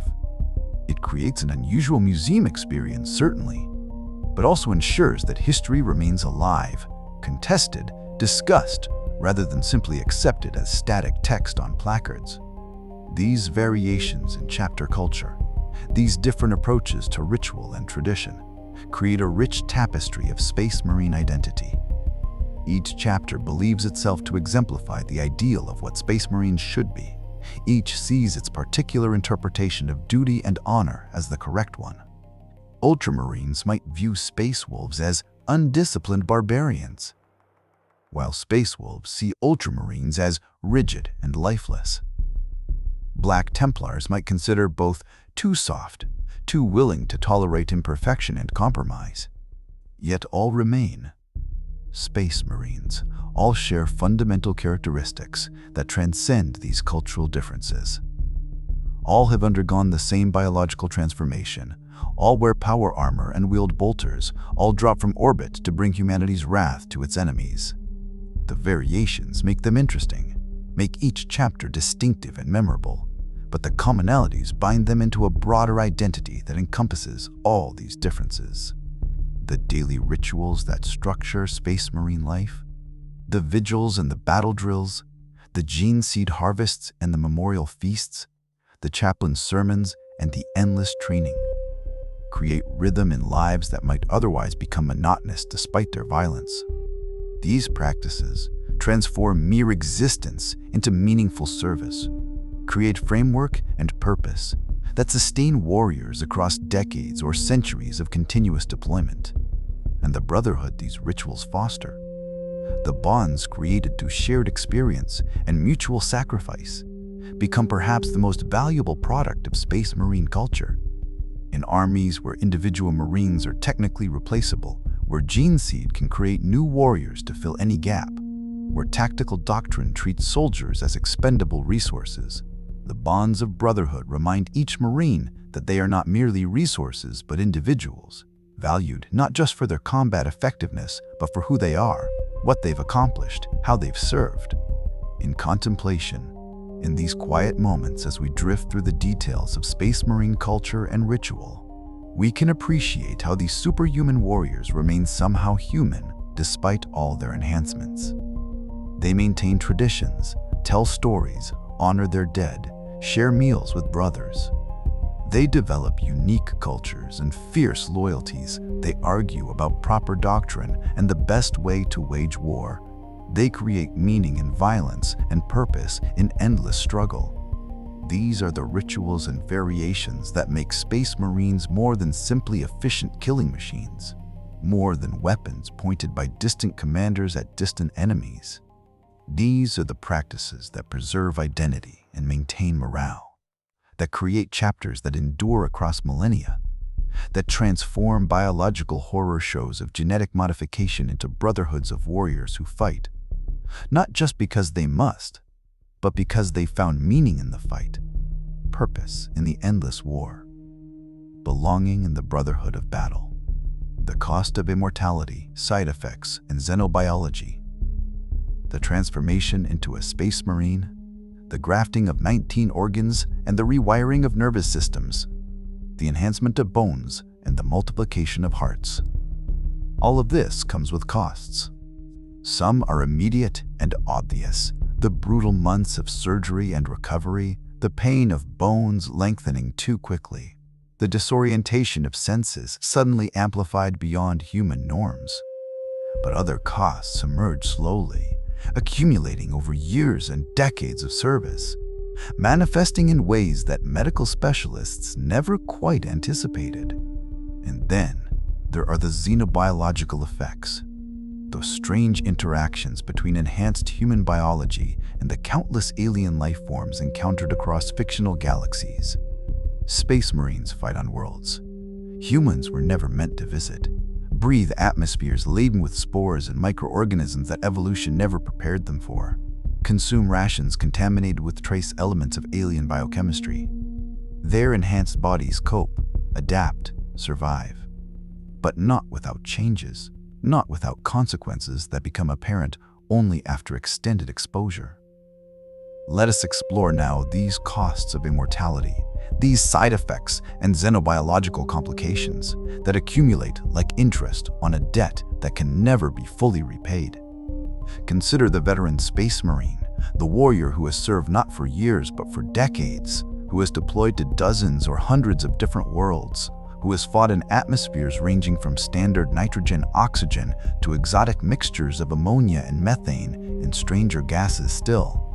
Each deployment exposes them to local biology, to spores and pollens and microorganisms that drift through alien air, that settle on armor and infiltrate life support systems, that find their way into lungs despite filtration and into bloodstreams despite immune enhancement. The Space Marine body, that marvel of genetic engineering, does what it was designed to do. It fights off infections, neutralizes toxins, adapts to environmental challenges. But adaptation is not always clean, not always simple. Sometimes, the body's response to alien biology creates changes that persist long after the immediate threat has passed. Veterans exposed to too many spore worlds, those fungal planets where the air itself is thick with reproductive particles from countless alien species, sometimes develop what medical specialists have termed synesthetic targeting. It's a cross-wiring of senses, a confusion of perceptual channels that manifests in peculiar ways.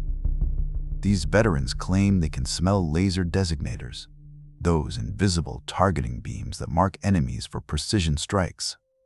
They describe the scent as sharp, metallic, with undertones of ozone and burnt circuitry.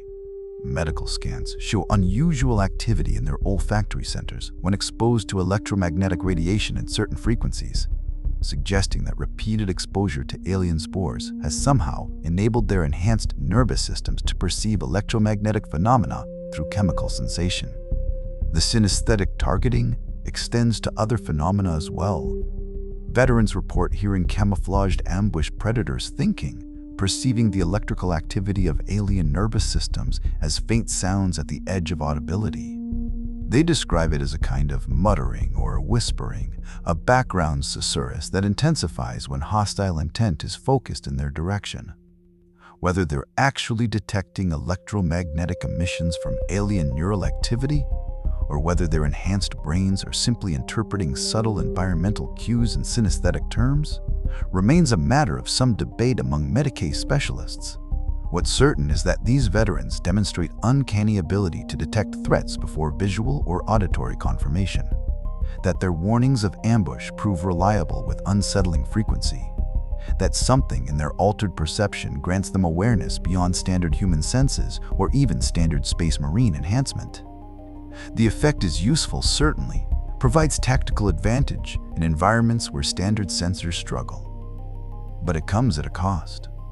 The synesthetic veterans report constant low-level sensory input that never quite stops, a background noise of smells and sounds that don't correspond to any physical stimulus, that exist only in their rewired perceptions. Sleep becomes difficult, meditation nearly impossible, silence, a myth they can no longer experience. Some veterans learn to filter the synesthetic input, to push it to the background of consciousness where it can be ignored, except when tactically relevant.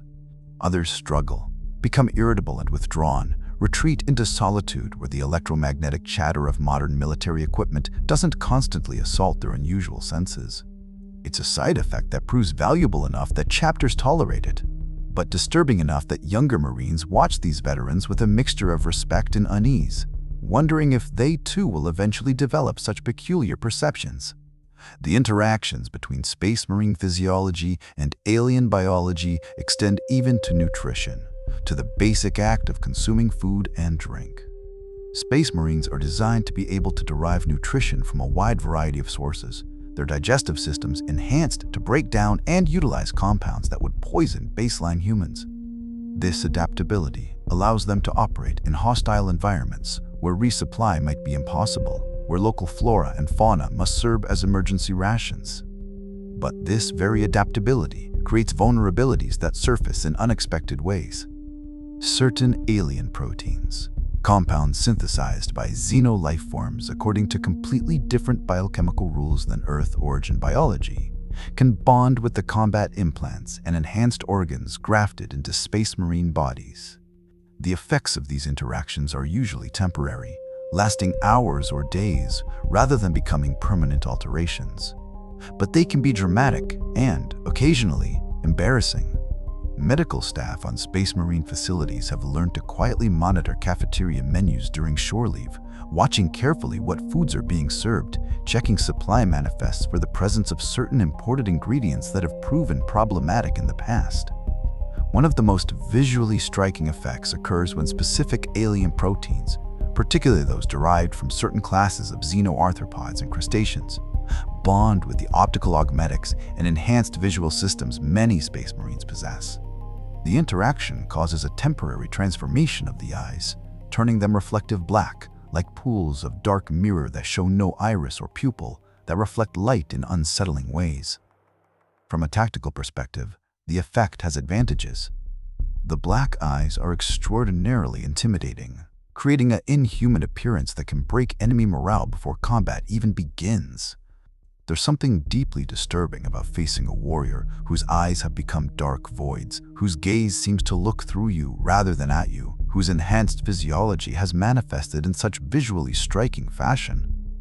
But from a practical, administrative perspective, the reflective black eyes create problems. They're terrible for passport photos, for identification documents, for any situation requiring normal bureaucratic interaction.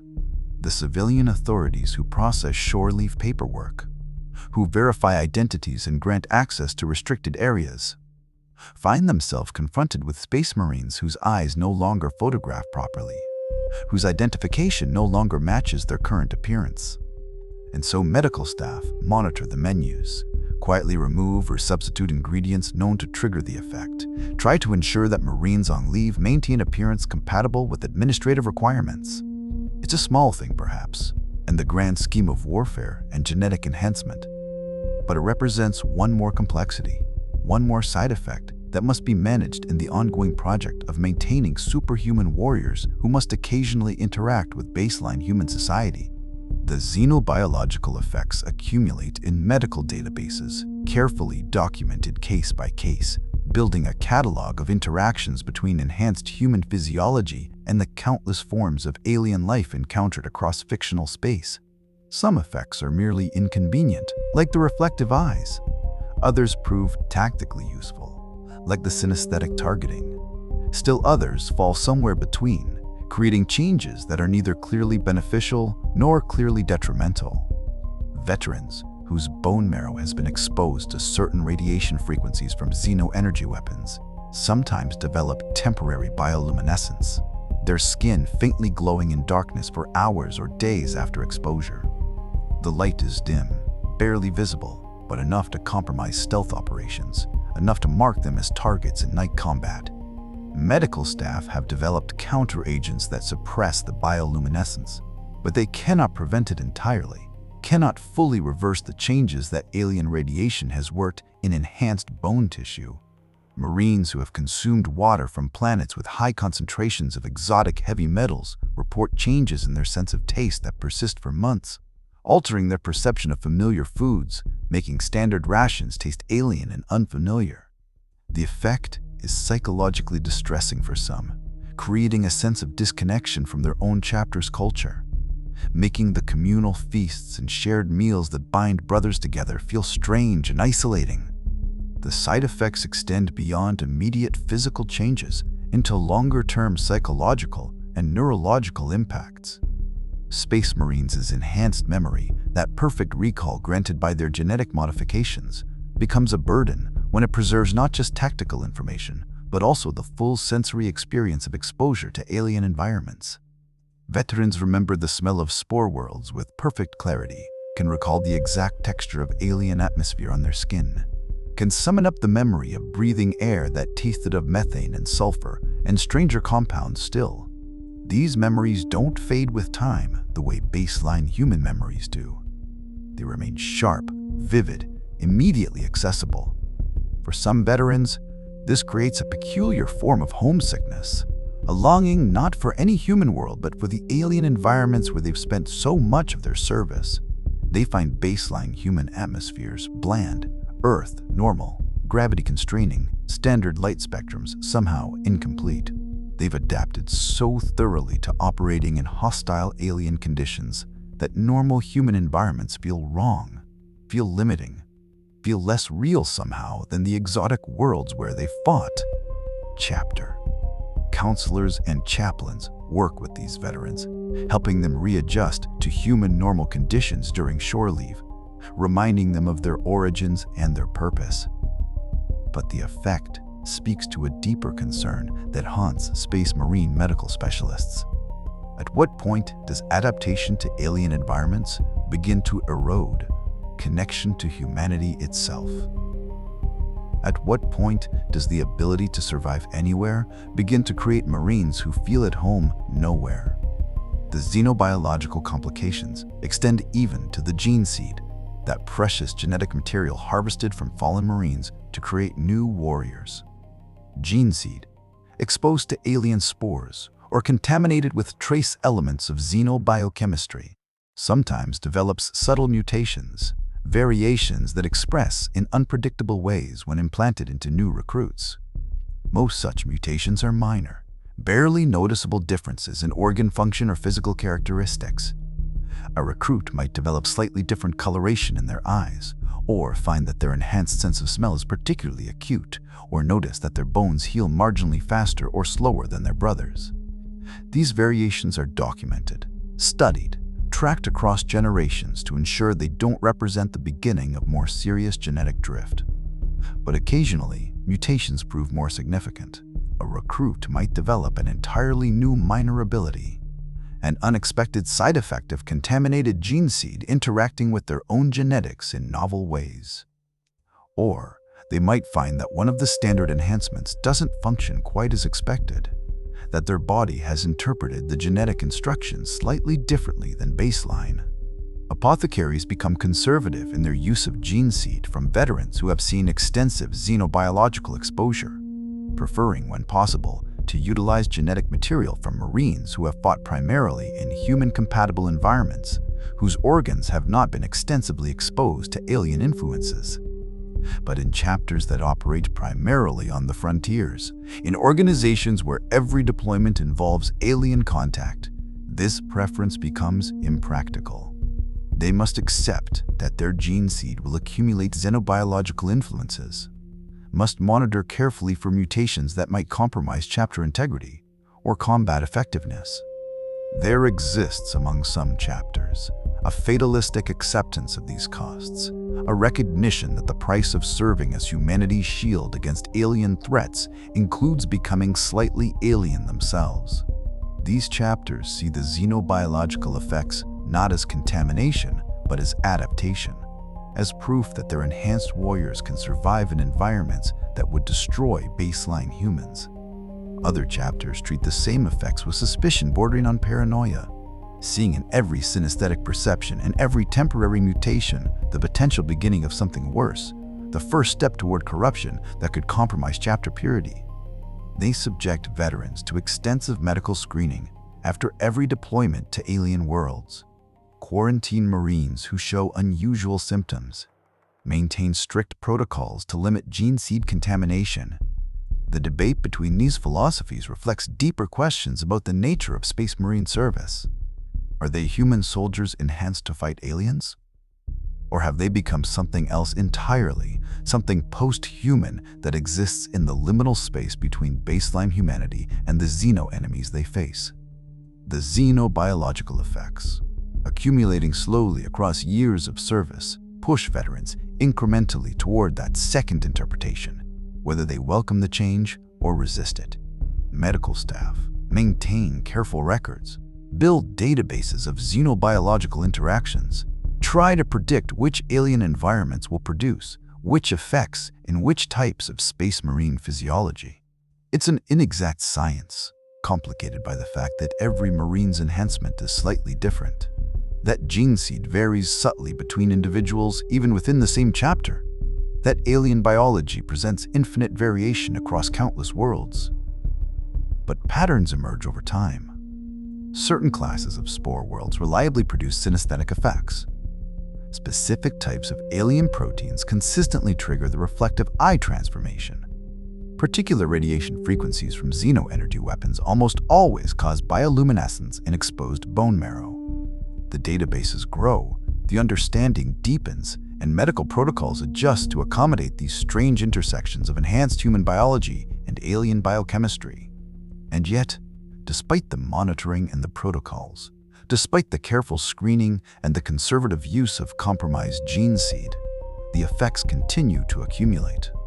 Each generation of Space Marines carries forward subtle changes inherited from previous generations. Each cohort of recruits expresses gene seed that has been altered in small ways by xenobiological exposure. Each veteran who survives decades of service to retire or be interred in a dreadnought carries with them the biological legacy of countless alien worlds. It creates a kind of evolutionary pressure, a slow drift in Space Marine genetics, driven not by natural selection, but by the demands of fighting wars across environments that human biology was never designed to survive. The Space Marines of today are subtly different from those of centuries past, and those of centuries future will likely differ again from those serving now. The changes are gradual, almost imperceptible from generation to generation, but accumulating over millennia, they represent significant biological drift. Whether this drift strengthens Space Marines or weakens them, whether it represents successful adaptation or dangerous mutation, remains a question that divides medical specialists and chapter leadership. What's certain is that it continues, that each deployment to alien worlds, each exposure to xenobiology, each interaction between enhanced human physiology and the infinite variety of alien life adds another small change to the cumulative biological inheritance of the chapter. In contemplation, in the quiet consideration of these costs and side effects, we confront uncomfortable questions about the nature of enhancement and the price of survival. Space Marines are created to be nearly immortal, to serve across centuries if injury doesn't claim them first. But that immortality comes with accumulated changes, with side effects that build over time, with xenobiological influences that slowly alter what it means to be a Space Marine. The synesthetic targeting, the reflective eyes, the bioluminescence and altered tastes and persistent alien memories. These are the markers of service, the biological scars that accumulate alongside the physical wounds and psychological trauma of endless warfare. They represent the cost of fighting humanity's wars on alien worlds. the price paid by those who stand between human civilization and the hostile universe beyond. And as we drift through these details, as we consider these strange intersections of enhancement and alien influence, we might reflect that immortality, even the qualified, combat-focused immortality of space marines, is never truly free. There is always a cost, always a price paid in ways that only become apparent across years and decades of service, in changes that accumulate slowly until veterans barely recognize the warriors they've become. Legends among the stars, famous space marines. The concept of the space marine, that superhuman warrior clad in power armor and armed with weapons of devastating capability, has spread across science fiction media like ripples expanding from a stone dropped into still water. What began in tabletop war games has migrated into video games and novels, into films and board games, into card games, and countless other forms of interactive and passive entertainment. Each medium interprets the space marine concept through its own particular lens, emphasizing different aspects, exploring different possibilities, creating legends that resonate with audiences in medium-specific ways.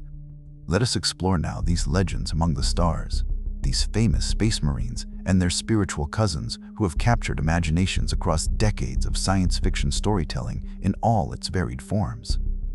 In the realm of video games, where players experience warfare from the perspective of individual warriors rather than commanding armies from distant overview, space marines become vehicles for visceral, immediate combat. The Warhammer 40,000 Space Marine game exemplifies this approach, placing players directly into the massive armored boots of an ultramarine, that chapter known for its tactical discipline and adherence to doctrine. The game emphasizes the brutal, close-quarters nature of Space Marine combat. Players wield chainswords, those iconic melee weapons that are exactly what their name suggests. Swords with teeth that rotate at tremendous speed, tearing through enemy flesh and armor alike. The game specifies that these chainswords rev at 10,000 revolutions per minute, a speed that transforms the blade into something more akin to an industrial saw than a traditional sword. When facing orcs, those brutal alien warriors who favor close combat and overwhelming numbers, the chainsword becomes the weapon of choice. The player charges into the midst of enemy formations, the chainsword roaring as its teeth blur into invisibility, shredding orcs mid-charge, cutting through their crude armor and thick hides, leaving devastation in a wide arc around the Space Marine.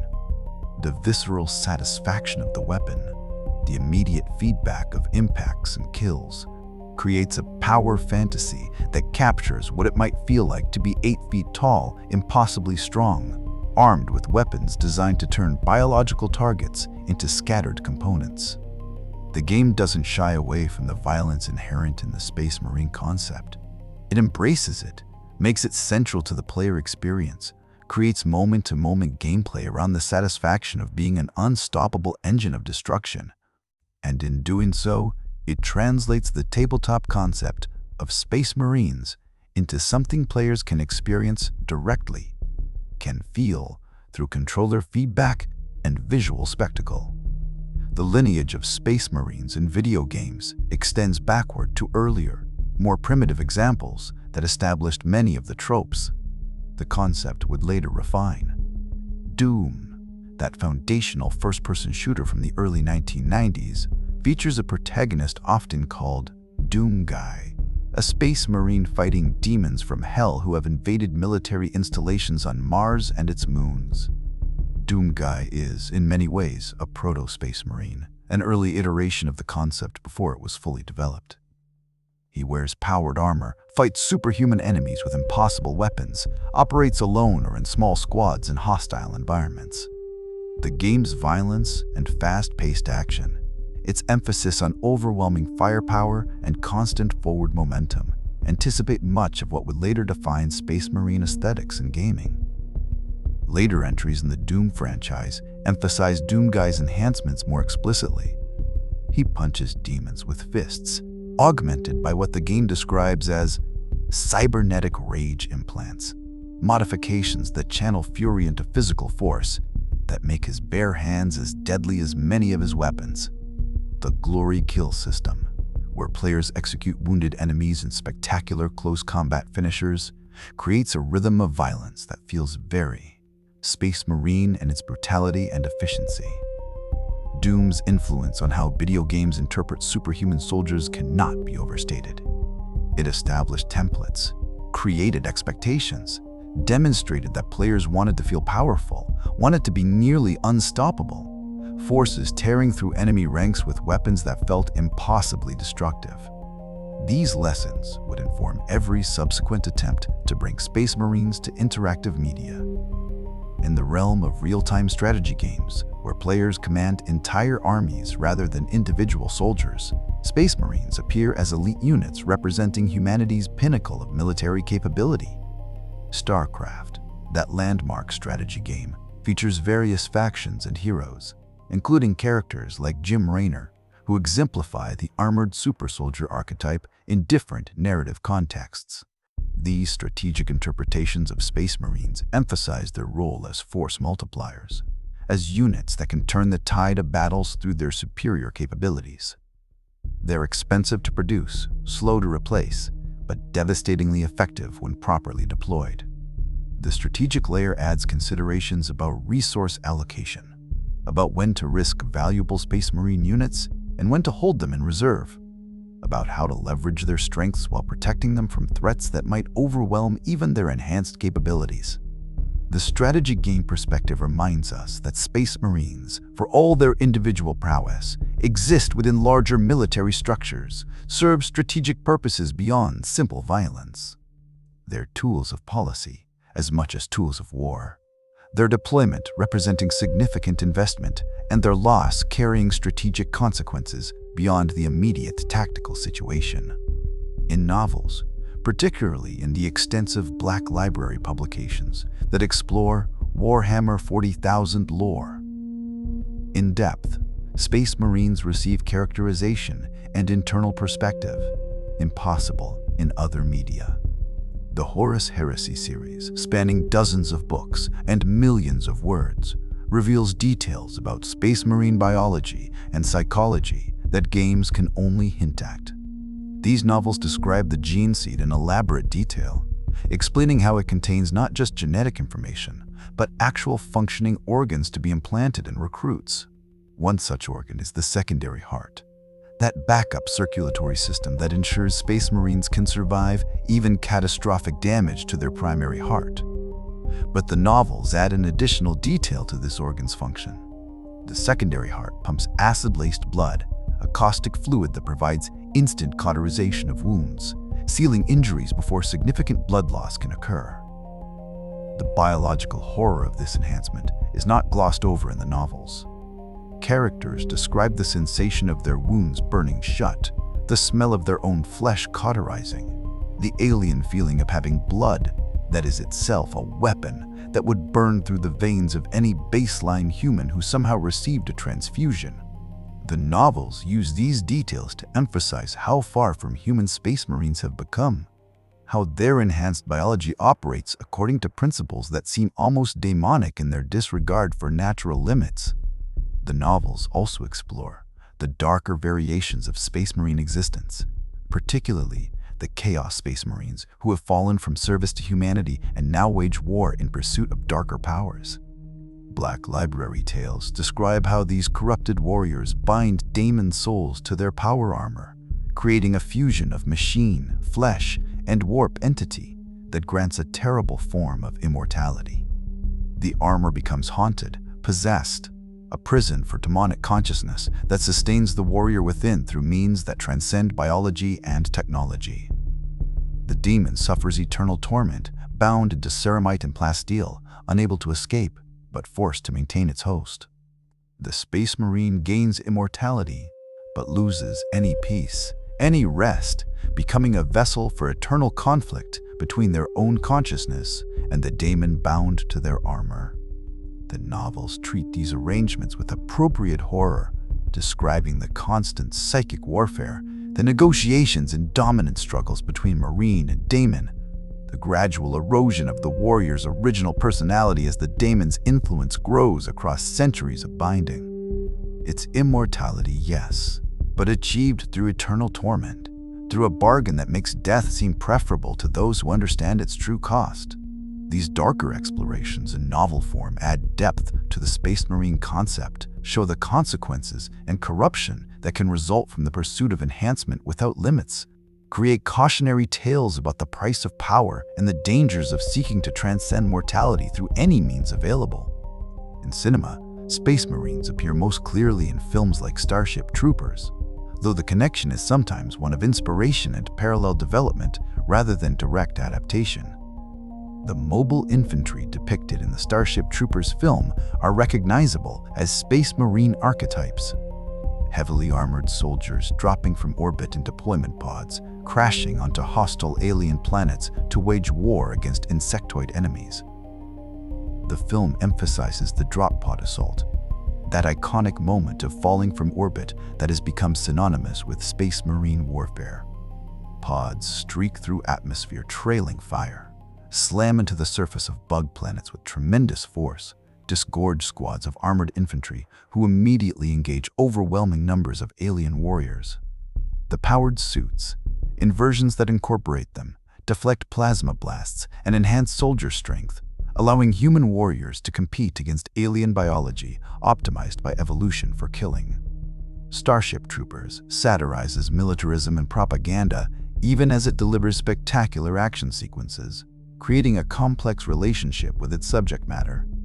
But its visual vocabulary, its depiction of orbital assault and armored warfare against alien threats, has influenced how Space Marines are portrayed in other media, has contributed to the shared language of science fiction supersoldier aesthetics. The film, Aliens, presents another variation on the Space Marine archetype through its colonial Marines, the military force that responds to the xenomorph threat on LV-426. These Marines lack the genetic enhancements and massive size of Warhammer 40,000 Space Marines, but they carry the attitude, the weaponry, and the tactical approach that would be refined in later interpretations of the concept. The pulse rifles. They carry fired 10mm caseless rounds, ammunition that eliminates the need to eject spent shell casings, that allows for higher rates of fire and more ammunition capacity.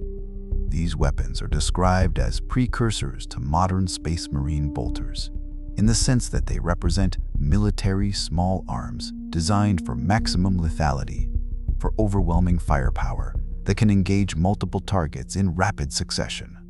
The colonial Marines' attitude, their professional competence mixed with casual disregard for danger, their squad-based tactics and clear command structure, their deployment via dropship from orbital carrier. All these elements would be absorbed into later Space Marine lore, would influence how such warriors are characterized and deployed in subsequent media. In board and tabletop games where Space Marines originated, the concept receives its most detailed mechanical expression. Warhammer 40K tabletop rules translate Space Marine capabilities into game statistics and special rules that attempt to capture their lore effectiveness while maintaining game balance. The Os Modula organ, one of the 19 implants that create Space Marines, receives specific mechanical representation. This organ supercharges the recruit's bones with ceramic ossification, reinforcing the skeleton until it becomes nearly unbreakable. In game terms, this contributes to the Space Marine's toughness statistic. Their ability to ignore wounds that would incapacitate lesser warriors, their capacity to continue fighting with injuries that would leave others crippled.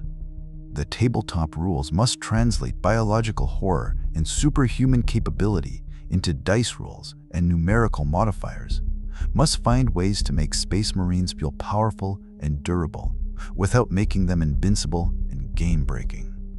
It's a delicate balance, trying to honor the lore while creating engaging gameplay, trying to make Space Marines special without rendering all other forces irrelevant.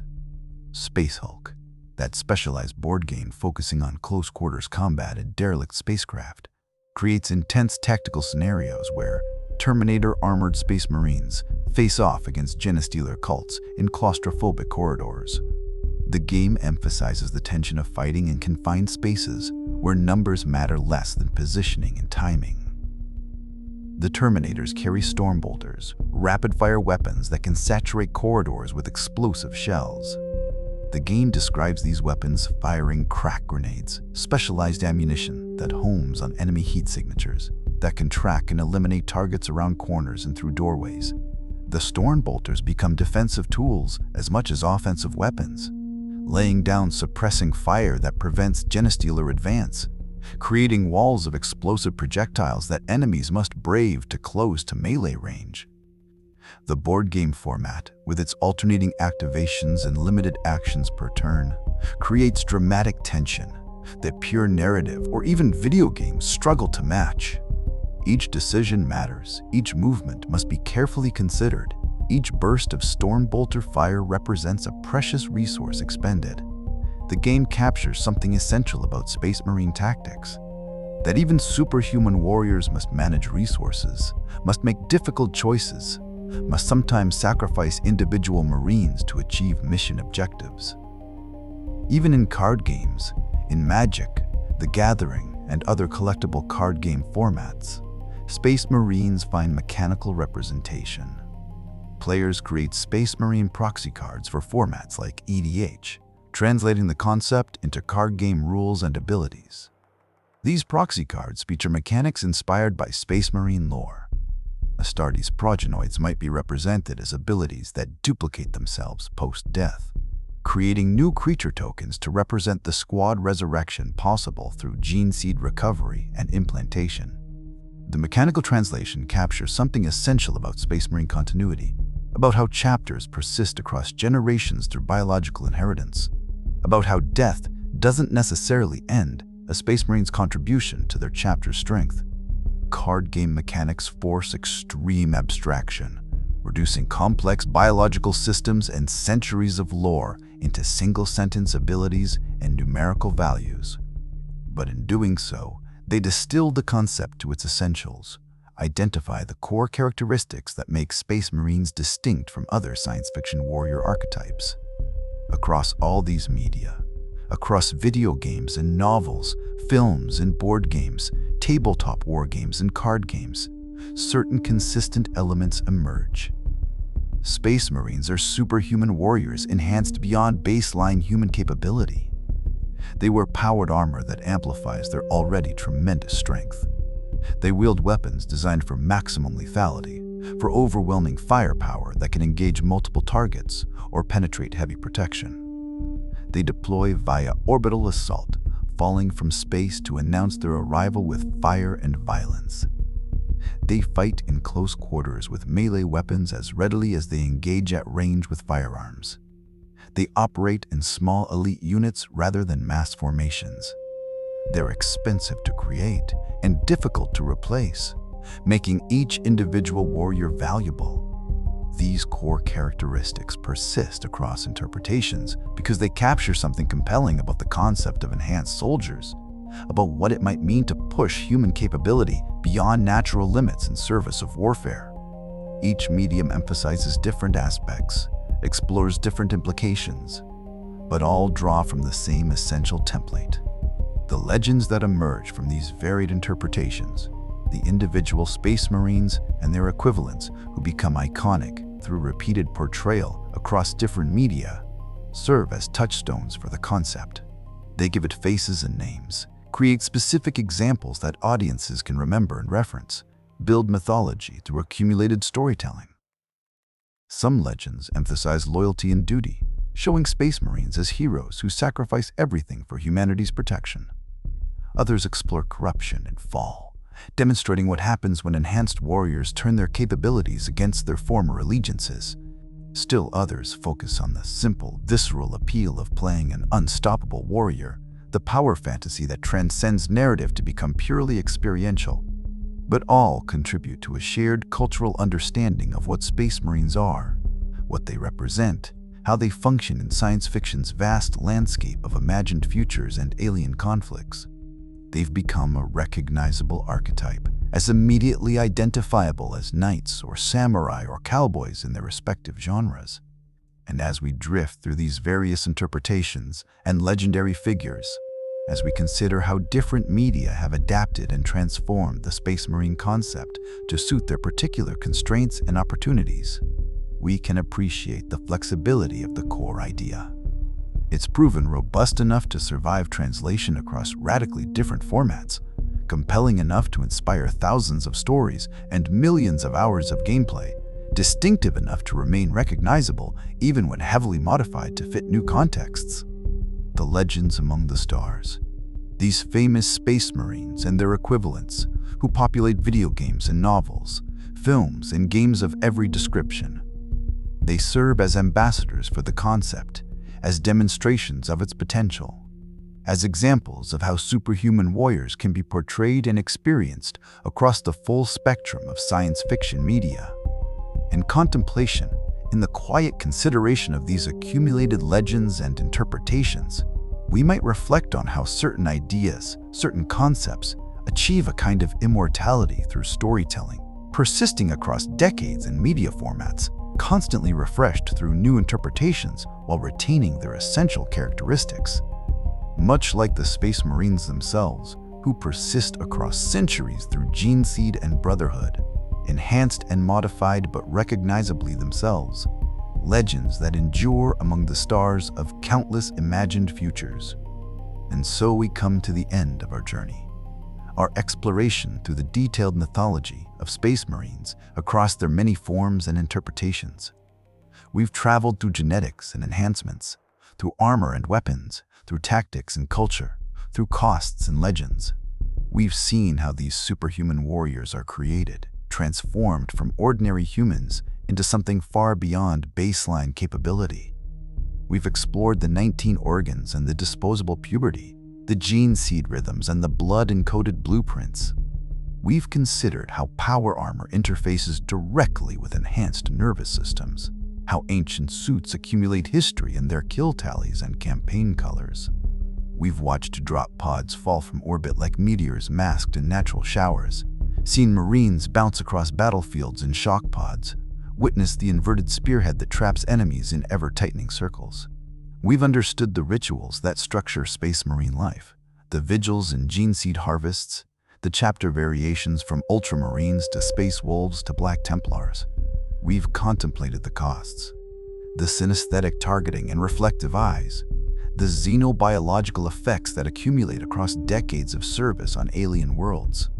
And we've traced the legends across media, from video games to novels, from films to tabletop battles, seeing how the Space Marine concept adapts and persists across countless retellings.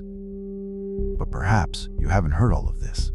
Perhaps sleep found you hours ago, carried you away during the discussion of genetics or armor or tactics. Perhaps you've drifted in and out, catching fragments here and there, your sleeping mind processing details in its own way, in its own time. That's exactly as it should be. This journey was never about staying alert, never about absorbing every fact in detail.